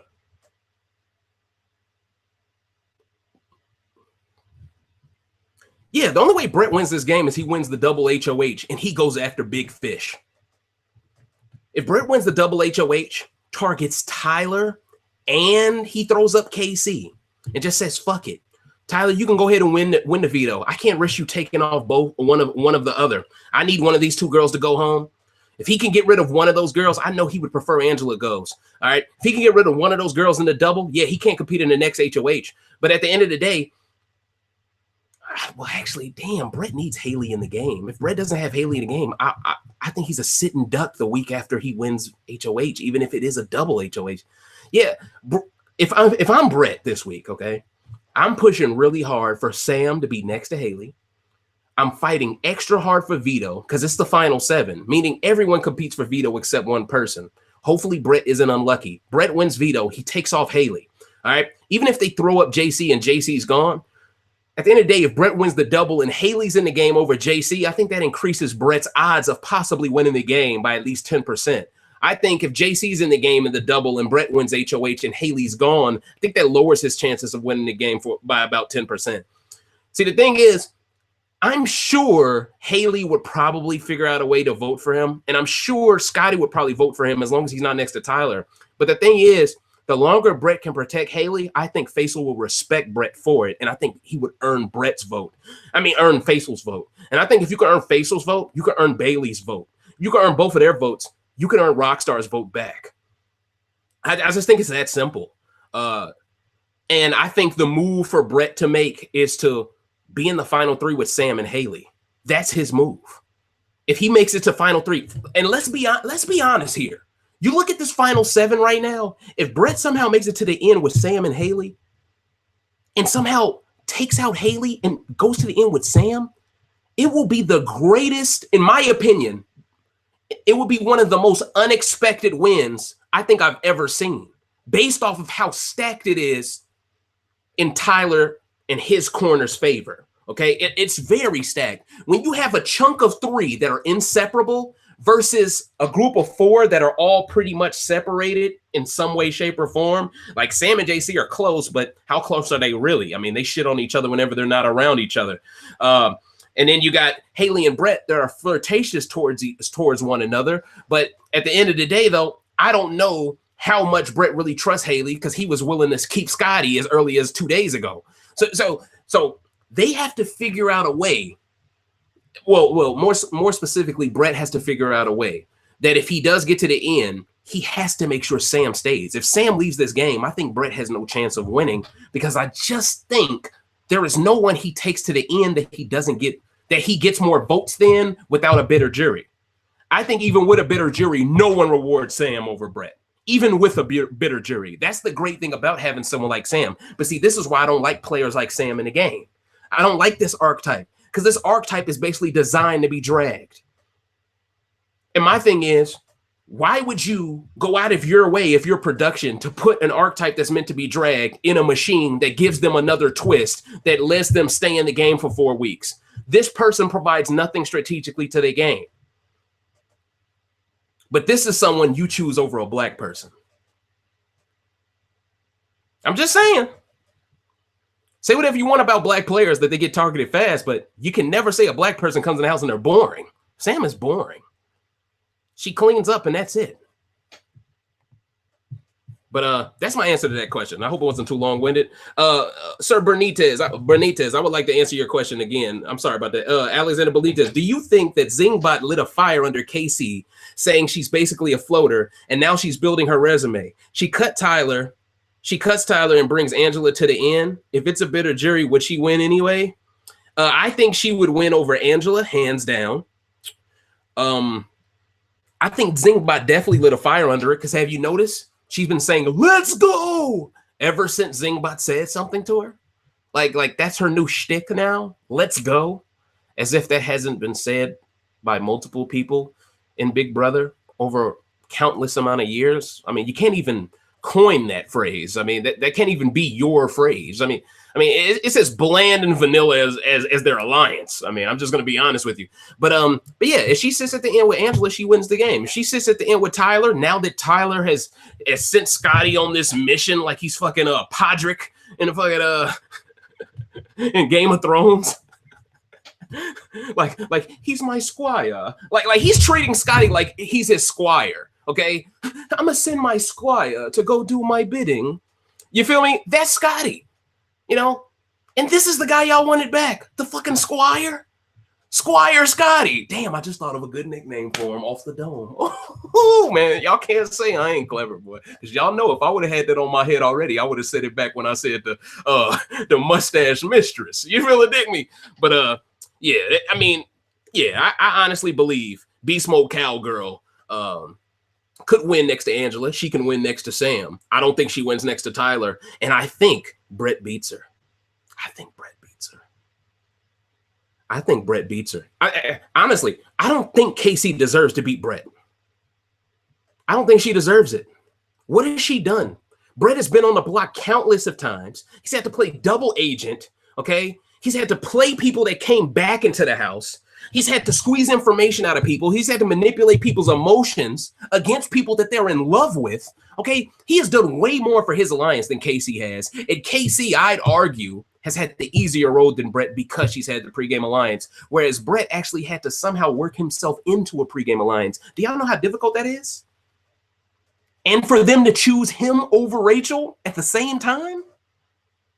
When most likely Brett was closer to Tyler than Rachel would have been closer to the two women? Do you know how hard that was for Brett to pull off? But seeing as that Casey finally won an HOH now she could finally say my resume is building more than Brett is. But I still think the game isn't about how many competitions you win. It isn't about that. If that's the case, Paul would have beaten Nicole's ass. Okay? It's not about that, coach. Okay? In my opinion, the game will always be about who played the best under pressure. I've seen Casey crack under pressure several times. I've seen her let Rockstar get her off her square. That's not who I want to represent this game as a winner. And coming off of Josh Martinez, the last thing we need is two back-to-back winners that are trash. I'm just being honest. That's the last thing we need, coach. I'm not afraid to say it. Casey's trash at this game. You put her on any other season, she's probably a boot before jury. Because no one is going to just protect her like that in her fucking 30 leotards. No one's going to do that. They're going to say, this girl's tatted up. She's in good shape. The fuck? Hell no. You play football. What the hell is this shit? You see what I'm saying? No. People go after people like that. You feel me? But see, that's the thing, though. It all makes sense now why she was so quick to turn on Swaggy outside of the obvious excuse of she was into Bailey. Now that we know that she had a pregame alliance with Tyler, it makes so much sense now that Swaggy would keep her group of four safe for a week. And the next week she would say, backdoor him. But this is the girl saying she can't believe Faisal's character on his way out. I couldn't believe your character when Scotty was just trying to own up to what he actually did, and you tried to treat him like all of a sudden he ain't your son no more. Now you treating him like he a fucking foster kid. You feel me? Scotty. You know, looking at him all crazy, side-eyed and stuff, you know? And Scotty was just too beta male to handle that smoke at the time. But see, that's my thing. She would have never did that to no Swaggy, man. Never. And that's why they got rid of Swaggy. Yeah. Yeah. I agree with you, Pamela Walker. Another week not worth watching, ladies and gentlemen. Honestly. And if I try to take these notes over the weekend and I don't see nothing interesting, I'm going to be honest with y'all. I'm not doing a rant until Thursday. You know? I mean, it is what it is, coach. I mean, it's not for a lack of trying. I mean, we're on the 27th rant right now. BB19, I only did 20 of them. So I'm already on pace to almost shatter my previous record. So it's not about me not giving a fuck or nothing. It's just we're rehashing the same shit. But anyway, Jasmine Washington asks, hey, Dave, do you think it was disrespectful that production showed Haley falling off the rope during the intro on Wednesday night? I think it was very disrespectful. And for them to say Haley just her face hit the pie and she fell off like they didn't hit a fucking button to make sure that shit would knock her back with the King's disposition hockey. Anybody that watches One Piece, that was a great punchline. But anyway, I mean, they hit her with the color of armament. They was just, bow, Gatling gun, just knocked her back. I mean, she almost lost her face, okay? Almost lost her face, all right? And honestly, she could be going through concussion protocol right now, coach. You know, like, I'm a Liverpool fan. We got a goalkeeper that still ain't came back from his concussion, okay? They say that shit can last with you for like 5 months, all right? We need to watch Haley close, all right? You know? But yeah. Derek is the most deserving winner Big Brother has had in a while. And we got to be careful that shit wasn't rigged for Derek. We need to be careful here. He was a police officer. I could definitely see them going out of their way to rig that shit for him now that we see this all other shit happening. Because I feel like everyone not catching on to Derek's game made no sense. Especially when Derek had that meeting with Zach where he called him out in the HOH room the way he did. And Zach just folded. I'm like, Zach, are you getting paid off? Are you a fucking squire like Scotty? What's going on, coach? It kind of felt like the same shit. If you remember what I'm talking about, it involved Victoria and a lie that Zach came up. And Zach just came upstairs and he was so shook by Derek interrogating him that he just admitted to lying immediately. Yeah, I did it because I wanted her to lose trust in you. I'm like, Zach, what the fuck is that shit? But that's my point, man. We got to be careful. That could have been rigged for him too, coach. We gotta be careful, all right? Because it was rigged for Tony Vlachos. Tony Vlachos, boy, they gave that motherfucker a Tyler Perry idol. Taylor Mays asks, Dave, did you notice how Julie kept mentioning that Brett was 1 second behind KC, especially after he said he had to turn on his alliance member soon? Yeah, I peeped that as well. Another example of Julie trying to throw Brett under the bus. See that? See that? She's not no Hive fan. Because if she was truly a fan of the Hive, the one person she should like is Brett. Think about it. The one person you should dislike if you are a level 6 fan is Brett, because he's the only person right now from that side who legit can disrupt the power structure. So of course Julie does that. And if Brett is all in with his side, why does it matter if he finished 1 second behind her? They're on the same side, Julie. Why does it matter? Do you think she would have said that if Tyler finished a second behind her? Hell no. Because she's pro level 6. Y'all catching on with these questions. Ooh, I'm impressed. I'm not really impressed. I expect this from y'all because y'all are probably the most intelligent Big Brother crowd there is on the internet. I can say that with confidence, baby. You feel me? But yeah. So that's my thoughts. Bronze Man 76. We're getting a lot of new people in tonight. I'm loving this. Let's talk that shit. But y'all got bread, but y'all got toast. All right, let's get it popping. Dave, do you think Sam is playing a savant like Kaiser Soze, or do you think she is just gonna float to Final Four? You saying like idiot savant type game? I think she floats to Final. Yeah, she floats to Final Four easily. She doesn't have to lift a finger, and she's in the Final Four, unless Haley wins veto. And somehow JC can convince Brett and Haley to vote to keep him to stay. But if this is the final 7, he would need 4 votes, meaning he would also need. Damn, if Sam's on the block next to him, that would be the 3rd vote. I think it's impossible. Yeah, I think Sam floats to the Final Four regardless. I really don't think there's anything anyone can do. Unless it's a scenario where JC wins veto and he goes out of his way to take Haley off because he knows Sam won't. But then again, Casey would put up Brett. And I think they vote out Brett over Sam. Yeah, I think at this point it's set in stone. Sam's making Final Four. No one targets her until Final Four. I don't see the point. No one targets her. So that's my answer. Okay, I'm still trying to look at questions and rolling up. Rod asks, Dave, do you find it strange that the house guests that had to wear costumes or have some kind of twist that was a negative turn into a positive, look for them, are still in the game? Well,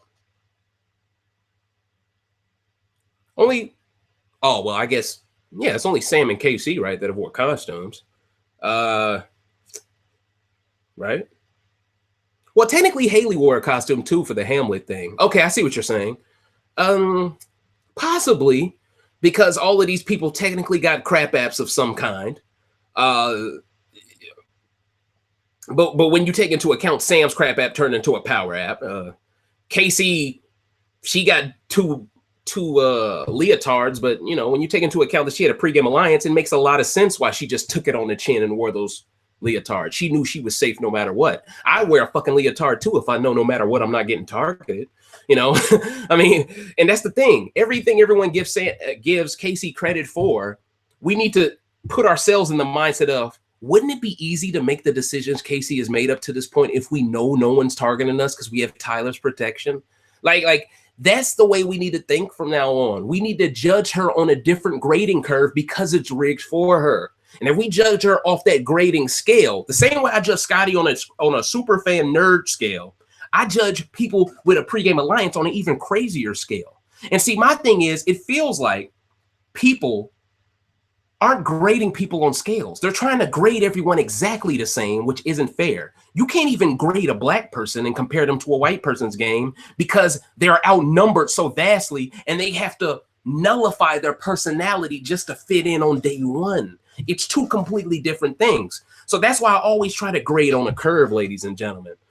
So, all right, Myron Williams, he has a great question. Hey, man, shout outs to Ghost Hunter for reposting these things, man. He's really doing a great job, in my opinion, because sometimes I can't see everything. Sir Pineapples, I'm going to come to you in a second. What will happen to the future of Big Brother now that it has been reported that Les Moonves is negotiating his exit from CBS? I think Les Moonves, if he is smart and he negotiates his exit, he'll probably give the rights of it away to someone who will continue the same nasty culture, but they'll just keep it more quiet. If I'm Les Moonves, why wouldn't I sell the company to my wife? I think that's smart, but I think from a PR standpoint, nobody would go for it. So he has to give it to someone else. But I think that's a great question. I think Big Brother's in huge trouble, at least on CBS. See, CBS owns all of the other rights to all of these other big brothers across the world.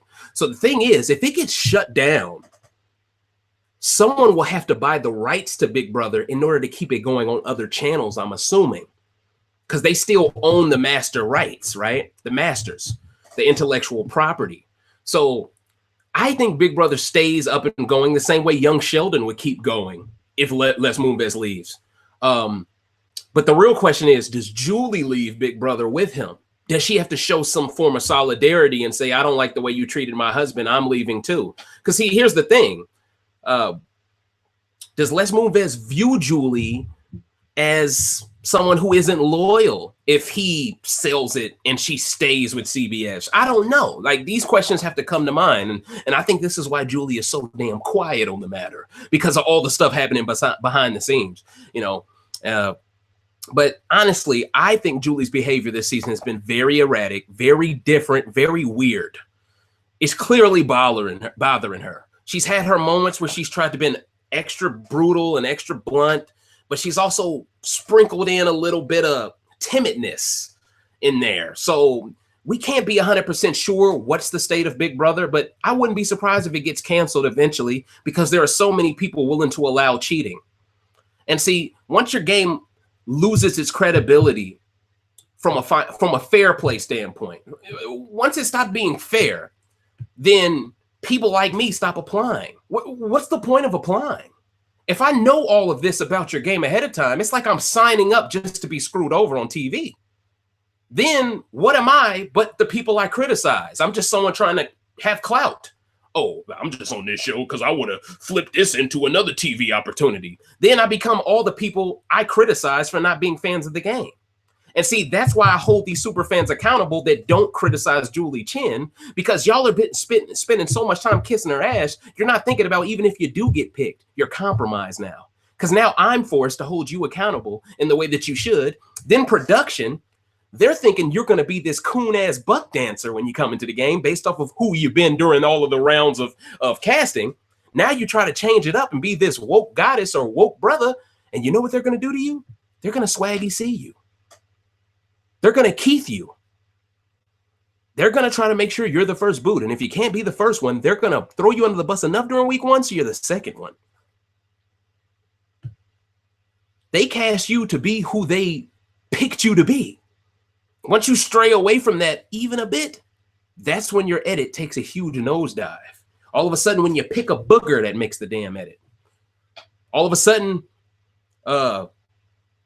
you take a dump and don't flush, that makes the edit. You see what I'm saying? Like, anything can make the edit once they decide, oh, you're not going to be who we want you. You're not going to be a good little Negro. Okay, well, we got something for you.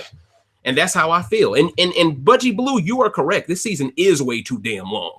Let's call a spade a spade. It's way too damn long. BMG Sims has a great question. Hold up. I just promised someone I'd answer that question. It's Sir Pineapples. Okay. Hey, Dave, do you think that production is scripting Sam's position in certain areas to make her look bad? Like the shifting mood swings? No, I think, okay, put it this way. I don't think they are scripting Sam's positioning. I think Sam is on medication. And I think her medication makes her bipolar when she goes through withdrawal. I think the withdrawal leads to shifting mood swings.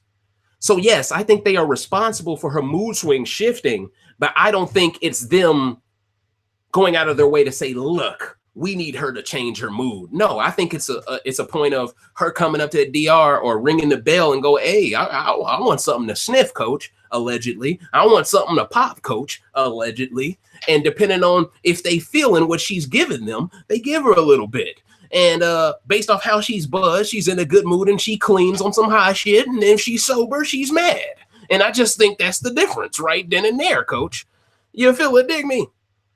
Oh yeah, Rod. Yeah, a lot of people in this game know at this point that Sam is medicated. I remember Faisal was talking about this, talking about how medicated she was. You feel it, dig me? BGM Sims, we need Dr. Will to be the new host. Hold on. I'm trying to look for that question you was talking about, BGM. Repost that shit, coach. Repost that shit. I've never had my question answered. Repost that. Oh, I'm watching it. Okay, never mind. Do you think Brett's hands are tied to stay loyal to level 6 because trying to work with Haley would need Sam's backing, or else he would be a sitting duck? That's a great question. That is a great question because Sam absolutely resents Haley. But see, this is why if Brett wants to win this game, he has to pull off the unthinkable. He has to get Sam, a person with no game acumen, to understand that Haley is not her enemy, Angela and Casey are. If he can somehow get her to understand this, you never know. Because let's be real, Brett was the one who put the battery in Sam's back to come up with, let me have your pancake. He was the one who put the battery in her back to make that deal with Faisal. That was completely blasphemous at the time, okay? But she was gassed based off Brett giving her some attention, okay? It's amazing what someone can do when the person they have a crush on gives them some attention. All of a sudden, she wants to play the game. It's like, oh, I can get some D out of this? Okay, let me propose this. You see what I'm saying? So that's my thoughts on that. Honestly, I just think Brett's hands are tied Brett's hands are tied if Haley leaves this week. I mean, if Haley leaves, Brett's hands are tied if Haley doesn't survive the double eviction night. If she survives the double eviction, his hands aren't tied at all. Because no matter what, as long as Haley stays, Brett ain't the biggest target. It's Haley. And that's the funniest thing though. Like Tyler is so shook by this girl, man. He's so shook. And deep down in his heart of hearts, he knows he had no business winning that endurance comp over her. And I think that's what contributes to him being so paranoid about her game. But once again, production wanted Haley to stay more than Scotty, which is why I believe Tyler wasn't able to work his magic, because Tyler is incapable of working his magic if he doesn't have Merlin and all the fucking Kingdom Hearts characters behind him in production, throwing him keyblades and shit. Let's just call a spade, coach. You feel me? Oh, the references in tonight's rant are gold, coach. They just coming off the dome, baby. RBR all day. But anyway, I'm fooling tonight. I don't get no fuck. Like, I'm going to call a spade a spade. Let me see. Do we have some more? Let me scroll all the way up to the top to see if I missed a question. Good question from Marlena Smith. Who would be your, shout out to Marlena Smith, who would be your ideal celebrity Black Big Brother contestant? I've spoken on this several times, Miss Marlena Smith. Honestly, I think you would get a huge kick out of watching one of my previous rants. I believe it was called Scared Money. In this rant, this was before the first season of Big Brother Celebrity, where I actually gave out a cast that I think would be perfect for Big Brother Celebrity US. And if I had to just tell you off the dome who I think a great Black man would be, easily, it's homeboy from the Carmichael show, the main character, the comedian. I forgot his first name, but I know his name is Carmichael. That's what my pick would be. I think he is perfect for this game. Perfect. I think he's perfect. I think he gives you the nerd that you need, but he also is funny. See, that's the thing. I think a nerd's biggest icebreaker is having a sense of humor. That's the only way people will stop thinking about you being in gamebot mode 24/7. And I'd argue Dan was a nerd, but there was a certain part of him that was able to take the nerdiness out of his game and refine himself by using the Bible to his advantage in 14 a lot. Now, in 10, he kind of just went balls to the wall. He didn't give a fuck about what he had to do, really, because he knew Memphis had no shot of beating him. So it was one of those things where he was comfy. And I'd argue Tyler's a little comfy with Angela in the same way, which is why we got to disrupt this, which is why I want Brett to get out Angela. You get out Angela, all of a sudden Tyler's looking at it, and he's thinking, Casey just won HOH. This ain't no cakewalk. I need Sam. And see, if someone gets out Sam, now Tyler's looking like, I got to cut somebody I wasn't expecting to cut, or I got to be at the end with someone I wasn't expecting to be at the end with. You know, I just want Tyler to sweat, coach. You know, I'm tired of this golden boy. Yeah, Gerard Carmichael. Thank you, Cohen Wyatt. Gerard Carmichael. He would be my pick without a doubt. I think he is perfect for this game. I even said Pete Davidson would be a good person on this game as well. Really go back and watch Scared Money. Trust me on this one, Miss Marlena Smith. I think you'll get a kick out of who I selected for Big Brother Celebrity. I mean, I had some picks. I mean, I picked Sloane Stevens from tennis. You know, I was picking some really good people, okay? Now, some of these people are probably above CBS's pay grade a bit, but I just think it's interesting that they're going through with this Big Brother Celebrity 2 season when you think about the fact that Les Moonves is going through this, you would think they would take a break for a year, let shit die down, then come back. But they're jumping in front of it. This can either blow up in their face and lead to Big Brother never existing again, like on some Thanos snap, or it can help them create the necessary distraction and make people forget about everything that's happening involving Les Moonves. Who knows? Maybe they use this next season of Celebrity Big Brother to introduce a new host. Maybe this is like, maybe they try to give Julie a season off, so her and Les can start planning their future of life without him being CEO or something. I don't know, but a lot of these questions should be asked. And personally, I do think someone else should host Celebrity Big Brother. I do think so. The same way someone different hosts champs versus stars in the challenge. You know, they usually have a different person hosting that. You know, they had Victor Cruz. They didn't have TJ Lavin. You know, I don't look at it as a problem, actually, if they can look at it that way. But that's my thoughts. Marlon Wayans, I don't know. I think Marlon Wayans, I think he's too big of a celebrity. That's my point. I think Gerard is like, he's like up and coming and hungry. I don't think Marlon Wayans, I'm not trying to shit on the brother, but I don't think he would have the same hunger and youthful exuberance to really do something that would have black people like, yeah, this is who we needed. Because see, Gerard Carmichael, he has that slim build to him, but he's self-deprecating.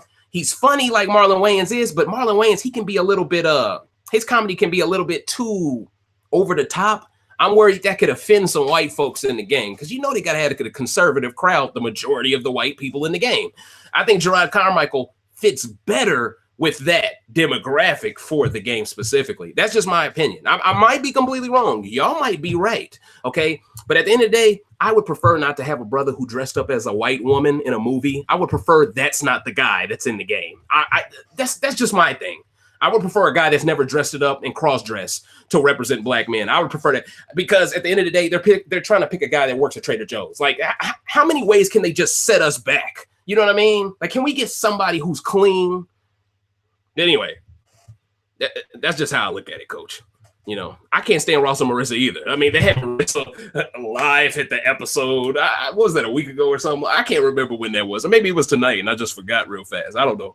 But I'm just tired of seeing them, man. I am. Because neither one of them are good. And Ross is worse than Jeff at interviews. Darian Green asks, do you believe Dr. Will is a shield, given that he complimented production the morning after JC assaulted... Oh, shit. Oh, that's a different comment. Hold on. Do you believe Dr. Will is a shield, given that he complimented production the morning after JC assaulting Tyler and before filming BB19 Jury Roundtable? I think Dr. Will is a troll. I think he's making so much money doing what he does. I think he looks at this Big Brother shit as, you know what? These people, they love me over here. You know, I'm a troll here and there. I'm going to talk shit about people that are trash at the game. I mean, at one point, I forgot who he shitted on from BB19. But didn't he really shit on somebody? I'm sure in the chat room, y'all going to mention who he shitted on. But that's what I like about Dr. Will, though. He ain't scared. He ain't scared to just embarrass somebody's entire... Matter of fact, no, it was someone from BB18. It was, what was that girl's name? She started rapping, all that cultural appropriation she was doing in BB18. What was that chick's name? I forgot what her name was. Y'all know who I'm talking about, though. I forgot what Shorty's name was, man. But anyway, it's not even that important, man. But yeah, man, I do think he's a little bit of a shield, but I think he's also a troll. That's what I think. And I think they're grooming Derek or possibly someone else to replace Dr. Will so he doesn't have to keep interviewing the jury for seasons in the future. I think he's tired of doing that shit, to be honest with you. E. Brown Jr. 81 asks, can Sam really be that dumb? She's a welder, and that takes some intelligence. I don't think she's that dumb, but like I said to y'all, she's got to play up her own ignorance because she was casted to be that Southern ignorant girl. That's what she was cast. Same way Donnie had to play that shit up. You feel me? Like, that's why they make you repeat statements over and over again.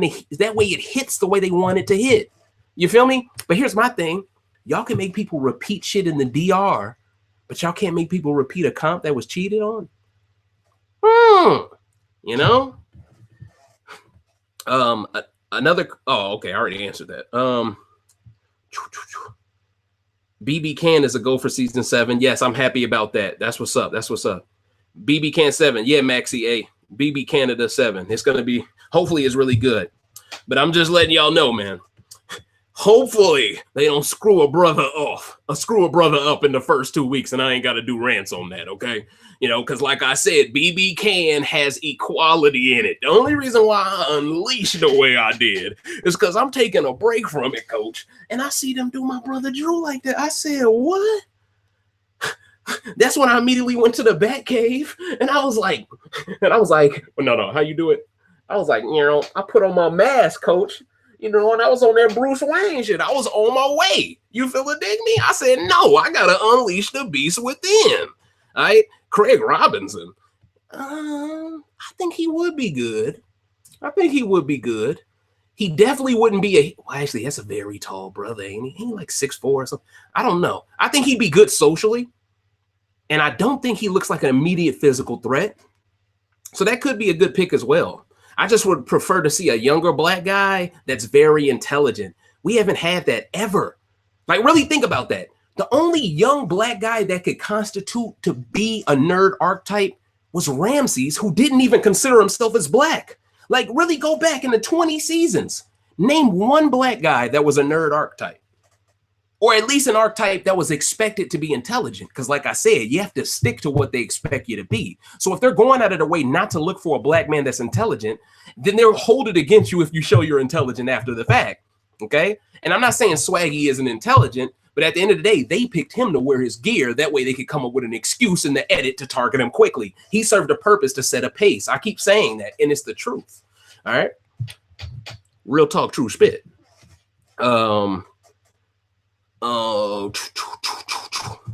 Okay, Selena for life. Shout outs to the Queen Mod. Hey Dave, do we agree that after Haley leaves, Tyler won't win another comp until Final Four because Final Four is not held accountable for who goes? The veto holder has all the power. I think he won't even want to win that one, Miss Selena. I think Tyler, I said this a little while ago, I think Tyler is going to try to legitimately pull a Paul and have someone take him. He wants to be the damsel in distress that gets swept off his feet. It's a little moist, but I'm going to admit it. That's what he wants to be. He does not want to be a go-getter. He doesn't want to be an animal. He doesn't want to be a hunter. He doesn't want to go for the jugular and be like, this is my game to win. You feel it, dig me? He don't want it that way. He wants to be perceived as this nice guy who just stumbled into a great position and just somehow made it to the end. And he's just lifeguard Jesus, and he just wants to be himself. He wants that to be his reputation. But now that he has finally admitted to Scotty, there's more to him than just the bullshit stereotype that is allowed to only help white people in the game. So you notice all of the stereotypes of these archetypes only help white players? Because the stereotypes of a black player is always a negative one. All the preconceived notions you have about a black player is always going to be a negative one to the other house guests, because that's why they were picked. Like, real talk. I'm just saying what it is, man. You know, and see, I can speak this fast because it's really simple. It's A plus B equals C. Son of Shango, shout outs to you, son. He says, how would you feel about a season full of players from the challenge?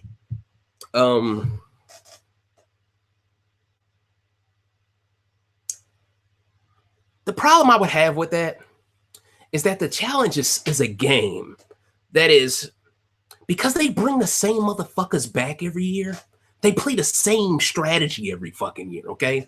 What I would be worried about is all of these friendships that's built up over a long time of constantly playing a season back to back to back to back that guys like Johnny Bananas have. Now, Johnny Bananas is finally starting to fall from his pedestal. Like he said, it's the end of an era.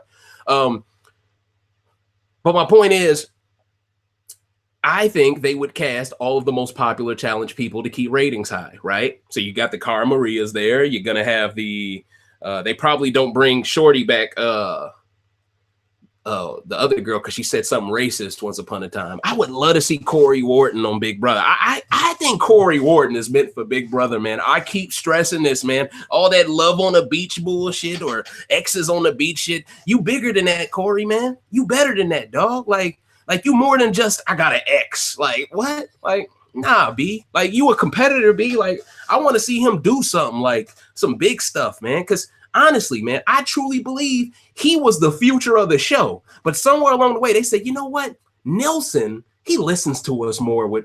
I think production came to their senses and said, Nelson is more of our buck dancer. So we're gonna put all of our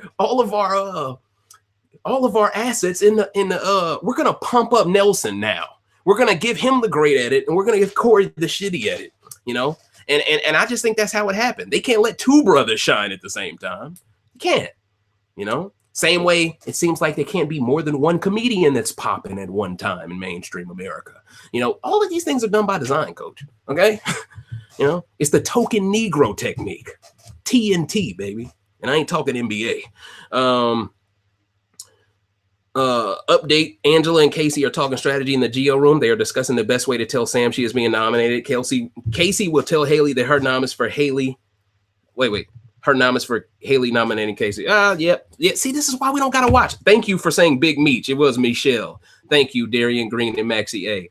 You know, and Rod. Oh, and CM. Damn, everybody posted that shit. Shout outs to y'all, man. Y'all woke as hell. But yeah, see, that's my point, though. You know what I'm saying? Like, she was culturally appropriating. She couldn't spit no bars, but she figured out, oh, this gets me on TV. Let me keep acting like I'm a woman with soul. And she kept doing that instead of trying to play the fucking game.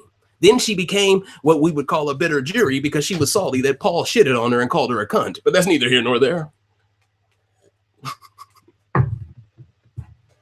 You called me the C word. As if Big Meech, you know, that nickname was so fucking just cringy. But you know what I'm saying? For Big Meech, you know, to be like, you said something kind of, I mean, I just thought it was hilarious, man.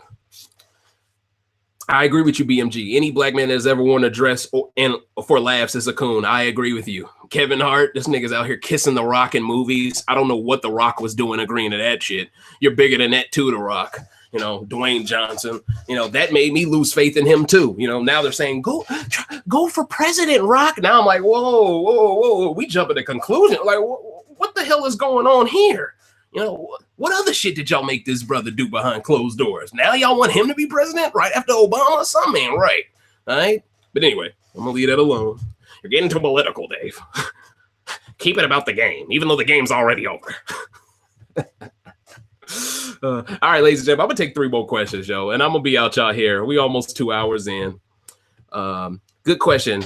Tyshawn. Shout out to Tyshawn.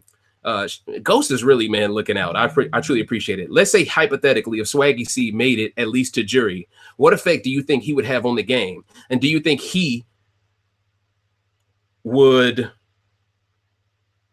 Do you think the people would get behind him? Number one, I think if Swaggy made jury, I think it would be very easy for us to put all of our votes into Swaggy for AFP. But because he didn't make jury, we're fucked now. Because I don't think anyone's going to put all their votes into Bailey. I think the majority of people that root Hive going to vote for Haley. And I feel like if you don't want to see someone from level 6 to win AFP, we're almost all forced to vote for Haley too. And that takes away the fun from the voting process. And it's a shame that the side we root for has the most likable people. I think Parker spoke on this. Parker Delon, shout outs to the brother from Twitter. He was speaking on this. He said, it's a shame the Hive have the most likable players because the majority of people are going to be voting for Hive people, and they will be taking votes from each other. And then level 6, the alliance that has been allowed to skate by will be rewarded once again with something just because. And I agree with him wholeheartedly. So I'm going to still vote for Bailey. I'm still going to throw her that vote. But part of me does just want to vote for Haley. Because I just cannot. If Tyler wins AFP and loses the game and they somehow reward him with that bullshit, you know, because it'll feel like, all right, it'll feel like they're reacting to his loss, to his L, and then saying you're AFP. It'll feel like he didn't earn it, really. But the way they've edited this game, Tyler has to win AFP, right, guys? I don't see how it's possible for him not to win, even if the Hive has likable people. I don't see how it's possible not to based off the edit. The edit has showed the casual audience too many good sides of Tyler. Man, he's got millions of votes locked in already, and we don't even know it. So Yeah, but yeah, I'm definitely going Bailey for AFP. Shout outs to Maxie. I'm with you. I'm with you, coach. I think Grodner needs to go too. I agree with you on that. But I will give the person in charge of casting, I forgot her name, but I will give her a second chance because she's done a good job with Canada. She hasn't really done a bad job with Canada. Yeah, Big Meech was the crybaby C-Dub. You remember her nice and well. Yep, that was her. But then all of a sudden she figured out she could rap and get on TV, and she went from being the crybaby to the girl who spits lackluster bars. But if you're white and you spit bad bars, you're expected to spit bad bars, and it somehow makes you enduring. You know, Swaggy can never spit bars without someone calling him an N-word online. You feel what I'm saying? You know, just like an N-word to rap. You know, that's how they flip it on us. You know, but that's neither here nor there. Rod asks, has it been outed when exactly Tyler, Angela, and Casey started their pregame alliance? Well, Rod, I've connected the dots, okay? Real Vegas admitted that Casey had a pregame alliance with Tyler, but Angela already admitted that she's met Casey before at an Olympic training center. So they knew each other already when they got in the house. They already knew each other. And just seeing someone you've seen before, kind of like with Paul and Raven, even if Paul didn't get Raven on the show, just seeing her, knowing he probably smashed that, he said, oh, I got this in the bag. I think it was that simple, coach.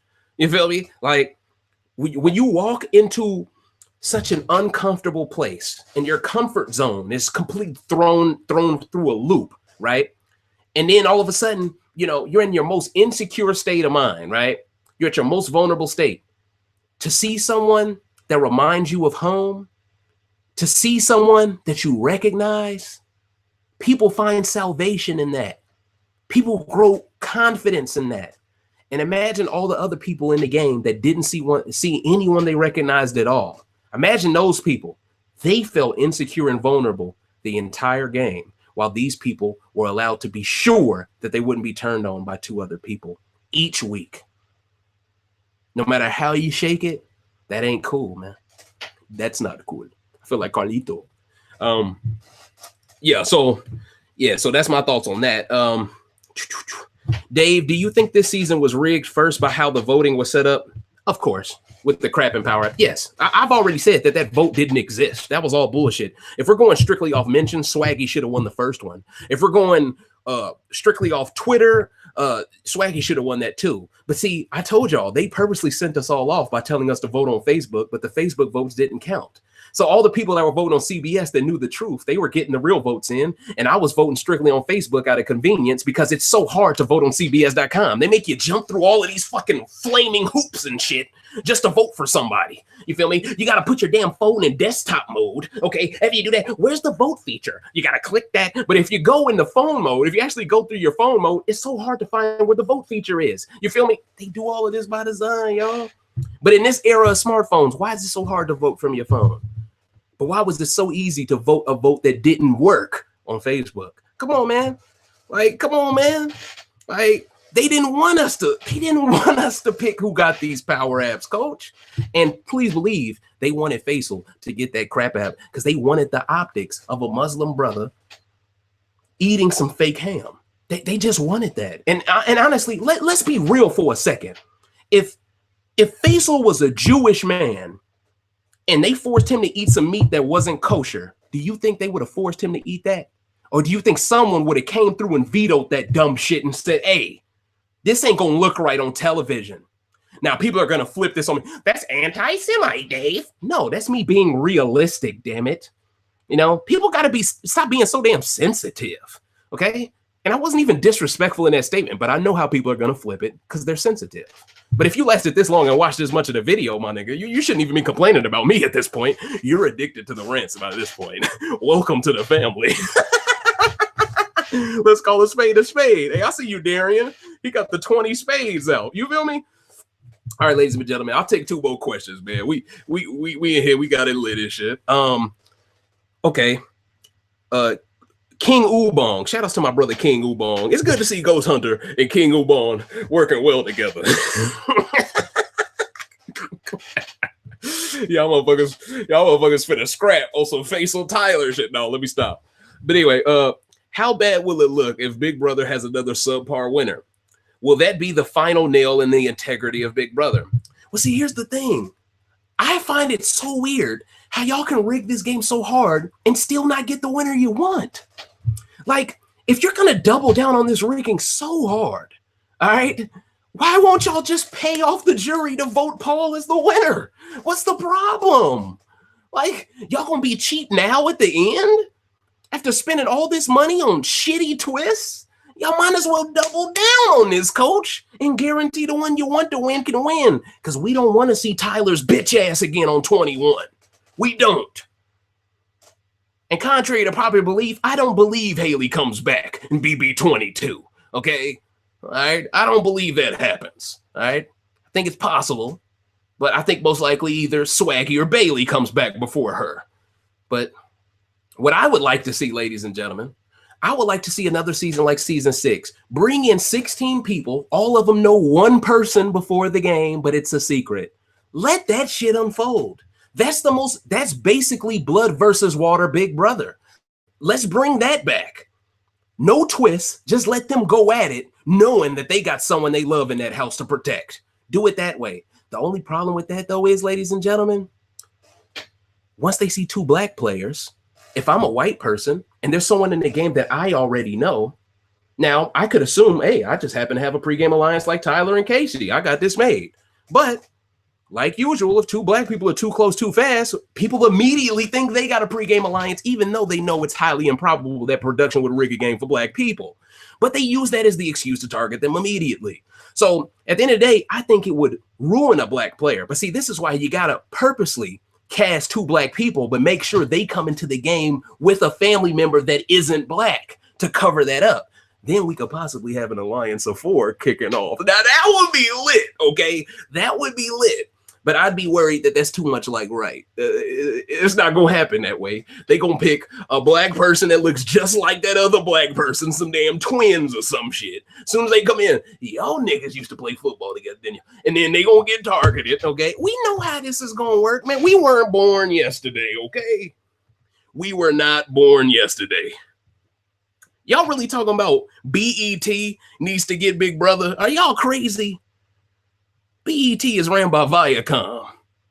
Now, I know Viacom runs MTV, but the last thing we need is for the same company to own The Challenge and Big Brother. No, no, no, no, no. No, no, no. That's a monopoly. We do not need that, coach. No, no, no. That's a slippery slope right there. No, no. That's not what we need. That's a no, no. No, no, no. I can't stress that enough.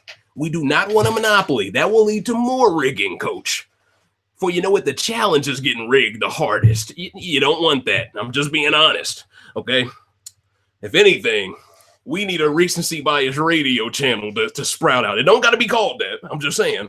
We need something as courageous and fearless as this channel to be on television where you can put whatever the fuck you want if you got the money to produce it.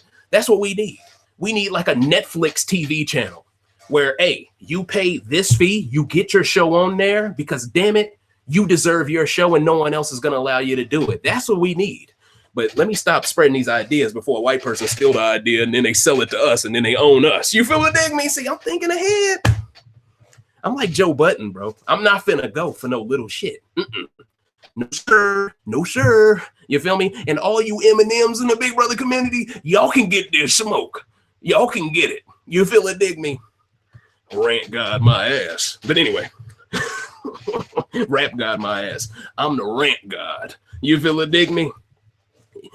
But anyway, I'm taking one more question, ladies and gentlemen.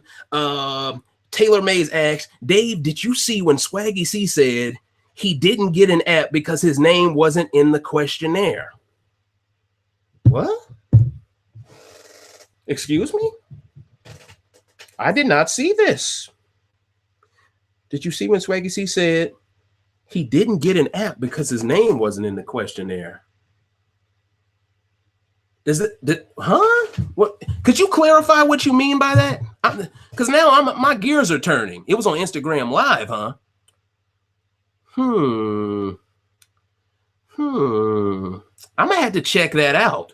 But he wasn't in the questionnaire, so that means he wasn't in one of the choices to vote for. Is that what he's implying? That's the question I'm essentially asking. because, oh man, Swaggy, I think you should give up on trying to play Big Brother again if you're willing to admit that much. All right. Now, I think it's pretty much sold by now that Bailey isn't pregnant. So my brother, now that y'all don't have a Big Brother baby, I fully recommend y'all both go to the challenge and say fuck this shit. Because Swaggy, I think you and Bailey would be the best duo on the challenge. I think y'all would make Paulie and Natalie look like fucking Rugrats characters. Phil and Lil over there. You feel it, dig me? Eating boogers and shit. I'm just being honest. I think y'all would wash motherfuckers, okay? I don't think there is a girl guy duo as powerful as Bailey and Swaggy. I don't think we've ever seen one. I'm counting Brendan, Rachel, trash. I'm counting Jeff Jordan, trash. Dick and Danielle, they ain't trash, but Dick gets washed by Swaggy. That's all you need to know. And honestly, I don't think Danielle can deal with the physicality of Bailey. So they get washed. I mean, name any man-woman duo in Big Brother history, with the exception of maybe Demetrius and Ika. Who else compares? Who else is just, you see them too, you like, oh shit, I don't want no smoke. You feel me? That's why they got rid of that brother, you know? And see, that's the saddest part though, man. Since the beginning of the time, the easiest way to get to the black woman's head is to take out her man. Because her man is her first protection, first defense, first line of defense. You take him out, now she got to conform. She don't have a choice. You feel it, dig me? And that's the tactic they used. They didn't have a heart to let this brother last till jury so he could be with his lady, because they didn't want them being in that jury house happy. They didn't want them voting in a group together. You know, they wanted to split that up on purpose. Casey was into her. Tyler was into her. Angela was friends with her. Rachel was friends with her. No matter how you shake it, all of level 6 was jealous, man. They wasn't getting no action. They was cock blocking, B. That's just what it is. And after this game is over, like I've said in previous rants, they're going to try to kick it with Bailey and Swaggy because they know they're going to be the one with the most lit parties. They know they're going to be the one with the most lit post-Big Brother lifestyle. And they know because she's Miss Missouri that she probably has connections. The type of connections that a lot of these players are going to wish they had. And that's just what it is. But ladies and gentlemen, that has been the 27th rant of Big Brother 20. Expect the expected, not unexpected. I am your humble host, Dave Smith. Shout outs to the mighty mods, coach. Y'all came through. Ghost Hunter, shout outs to you specifically because you were definitely helping me out when I couldn't scroll up anymore and see any more questions. But if you could, please like, share, and subscribe. And on the right side of my channel's page, click on that bell so you could be here with the most lit live chat in Big Brother 20 history, baby. Bar none, man. I'm Dave Smith. This is Recency Bias Radio. And I'm out, baby. And I'm going to look into that merch. You feel me? I'm going to try to look out for y'all. But just know, if I ain't got no rant on Monday, it's because it ain't shit to talk about, man. Y'all know me. I don't like ranting on Survivor because I don't like talking about something that ain't broken. And if I'm talking about something that hasn't really added no new content, I feel like I'm kind of just doing it in the motions. Like, I'm not really like passionate about that rant. You know what I'm saying? So I hope some shit happens over the weekend to make me passionate. Hopefully it does. Hopefully Haley can pull out a veto so I'll really be fired up on Monday. But I'm out of y'all. And I hope y'all be safe over this weekend. I'm out. Deuces.